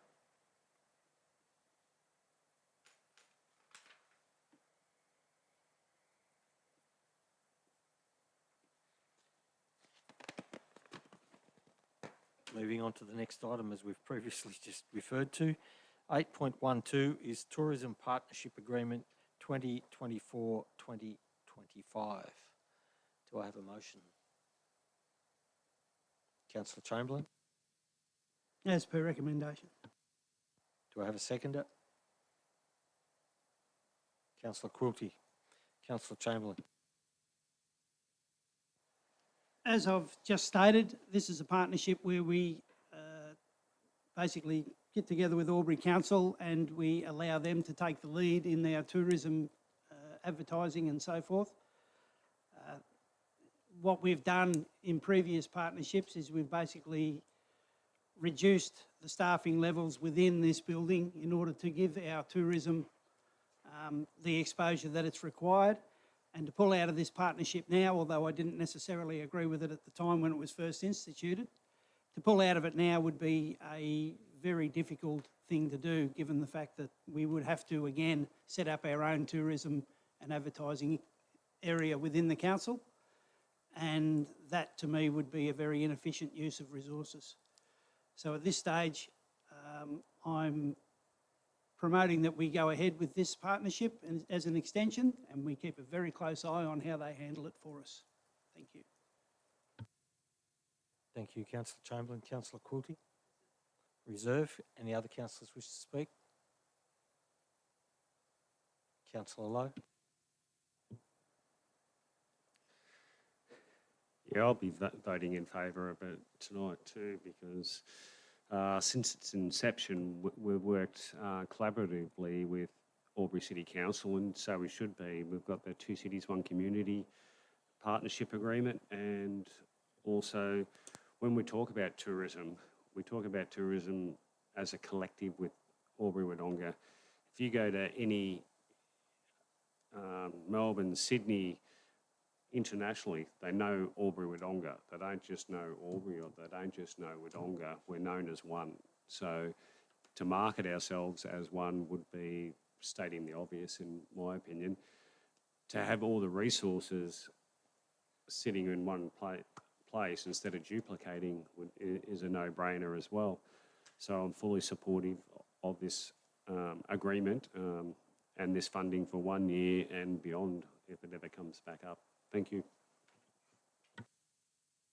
Thank you, Councillor Lowe. Other councillors?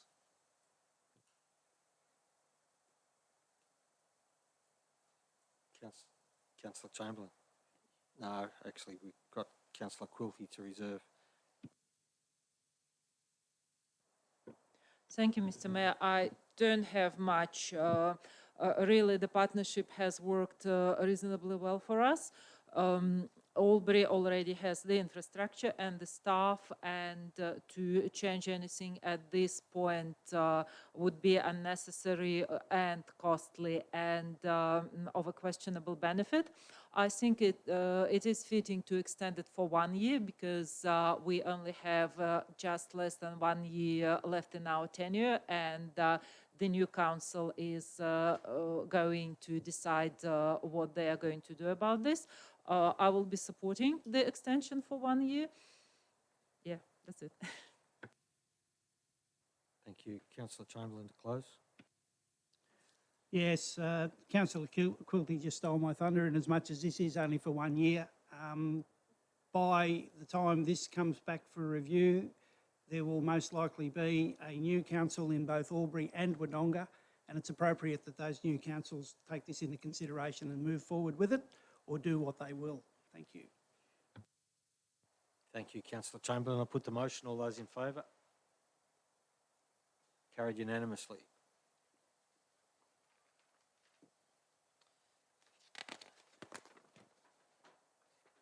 The next item on the agenda is reports for noting, of which there are none.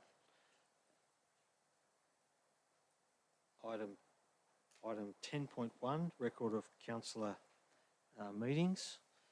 Any questions or comments?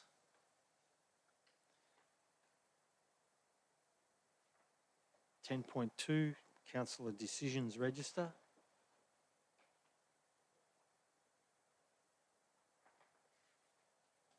No comments. Council plan progress report. No comments. Councillor Chamberlain. Just the only comment I have there on the council plan progress report is it's in its infancy. There's an indication there that there's none of the actions that have been unable to commence. This is going to make a lot more sense in another 3, 6, 12 months. Thank you. Thank you. There are no notices of motion. General business, councillors. Councillor Chamberlain. Yes, I just, in general business, I just wanted to point out that we had our Friday in the Square event last Friday night, which was attended by a couple of councillors.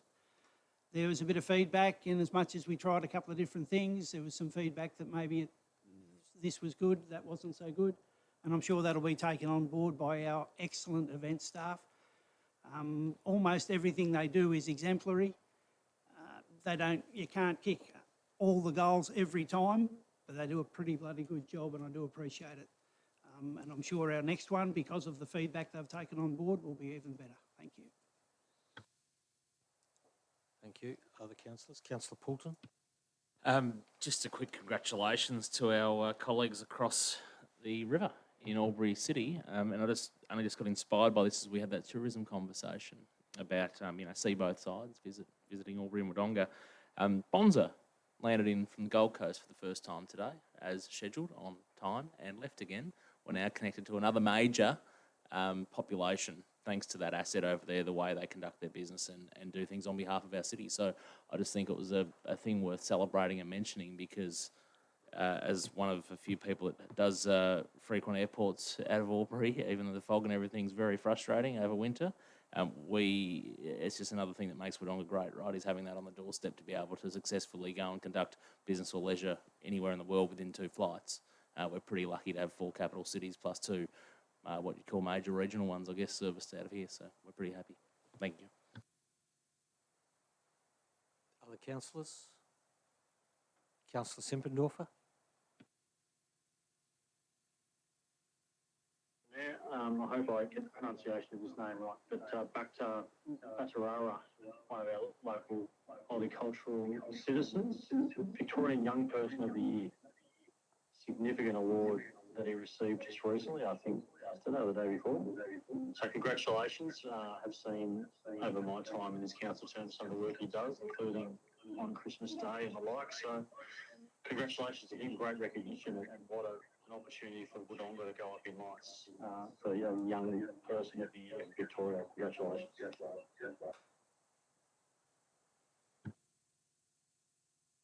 Thank you, Councillor Simpendorfer. Other councillors? Just quickly on it, it's always a risk talking about the activities of the Mayor over the week, because there's so many of them, and we really can't go and start talking about every single one. And then the ones that you don't talk about, the people think you're leaving them out because you don't think they're important. But every single event that I've been to in the last week or two is important, or the last month. Just to make reference to the things that we've been doing, we've been involved in the 2050 vision plan process. We've had, it started earlier in last week with, I attended the equestrian group at Thaguna, who are the Albury Wodonga Equestrian Group, and I found them an extraordinary group of people, the way they actually manage the whole range of different projects and things that they put in place to be able to continue to run their facility and provide their service. It's really good thinking and good activities, the way the committees put those things together, and I was quite impressed with them. And to put the pressure back on them, I expect them to be making full contributions to our 2050 planning exercise, if they haven't done so already. The other part of it was the CEO had a day with the senior executive people around Wodonga on Wednesday afternoon, and I'm told that that was a successful afternoon. Then in the evening we had a meeting with invited business people and others from around our community, and we talked. We had a futurist come in, and he was really good to put the scene in place for how we should go about doing the 2050 planning. I was very impressed with the term immediacy bias. And it's all about making sure that we don't just focus on those things that are exercising our mind as fashion items or other related things here and now, but we do genuinely look at the big strategic picture of what we want to see into the future. So I think that was probably the takeaway for me from the dinner. And then the following day we had an open forum with people who wished to attend, and that was well attended, and it was a really strong day. The commitment and the contributions was really well done.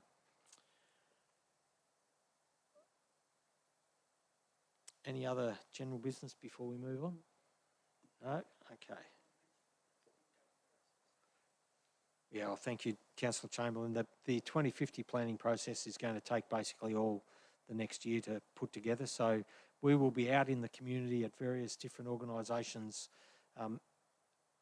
in force, really, to try and garner as much information as we can get from the community and the largest cross-section of community input that we can get.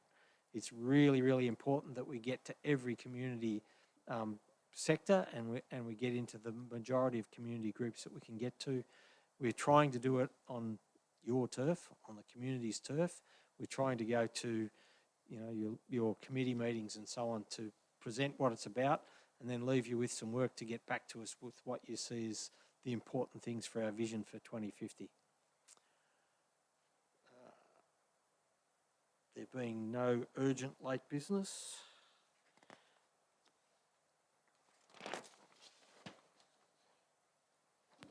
Next item is confidential business. So thank you to everybody that's been online and to those in the gallery.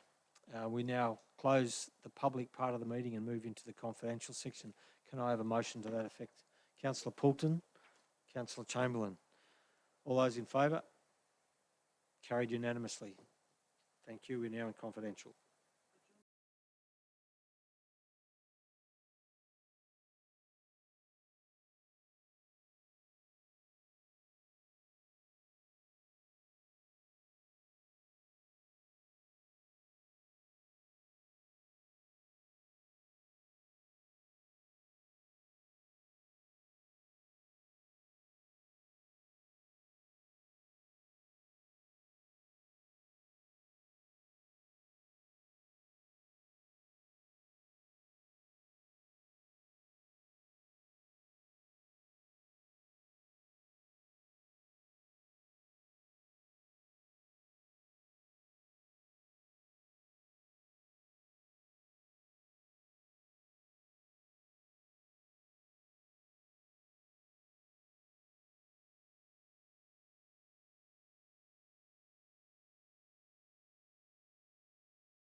To those who might still be watching, thank you very much for waiting. We're back.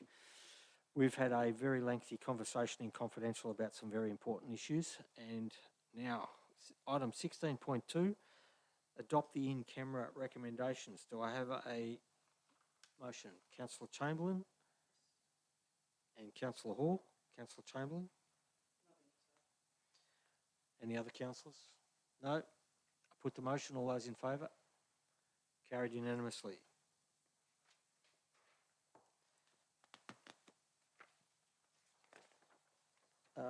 Mr. CEO, can you read the public release information from the in confidence matters? Thank you.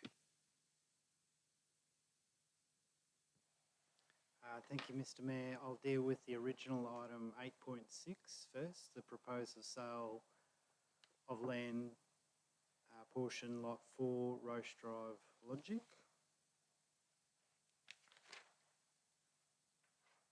And that is that subject to a heads of agreement being entered into generally in accordance with the key terms below, Wodonga Council gives notice under the prescribed section.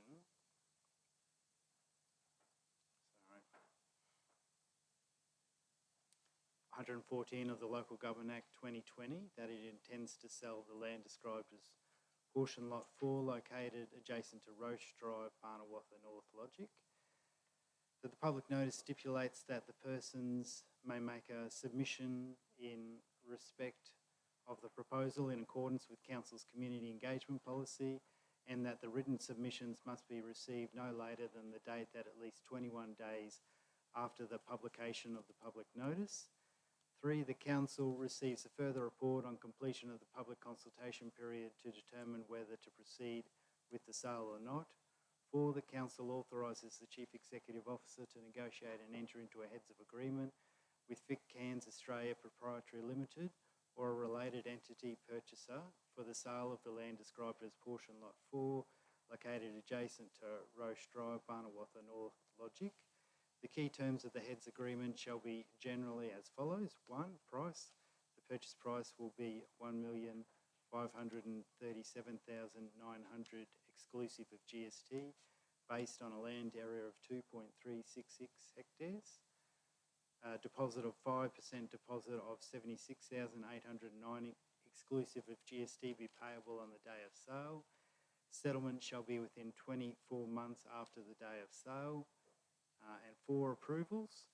Vic Cairns Australia Proprietary Limited or the purchaser will be responsible for obtaining planning approvals required for the use of the development of the site and the manufacturing and storage facility. 5, Section 173 agreement. As for the condition of the contract of sale, the Council will require the purchaser to enter into a 173 agreement immediately before settlement to be registered on the title to the property, requiring the purchaser to, at a high level, 5.11, develop the property for a manufacturing and storage facility. 5.2, if the purchaser does not comply with conditions as set out in Section 173 agreement, Council may require the retransfer of the property at the lesser value of 1, market value at the time of the retransfer, or 2, 90% of the price paid by the purchaser. 6, other conditions. Works, Council will confirm the nature and extent of any works associated with the plan of subdivision and the associated costs of any such works as soon as such information is known. And 6.2, other, the contract will contain such other conditions appropriate for the sale of the property on which is reasonably required by the Council. In relation to 14.2,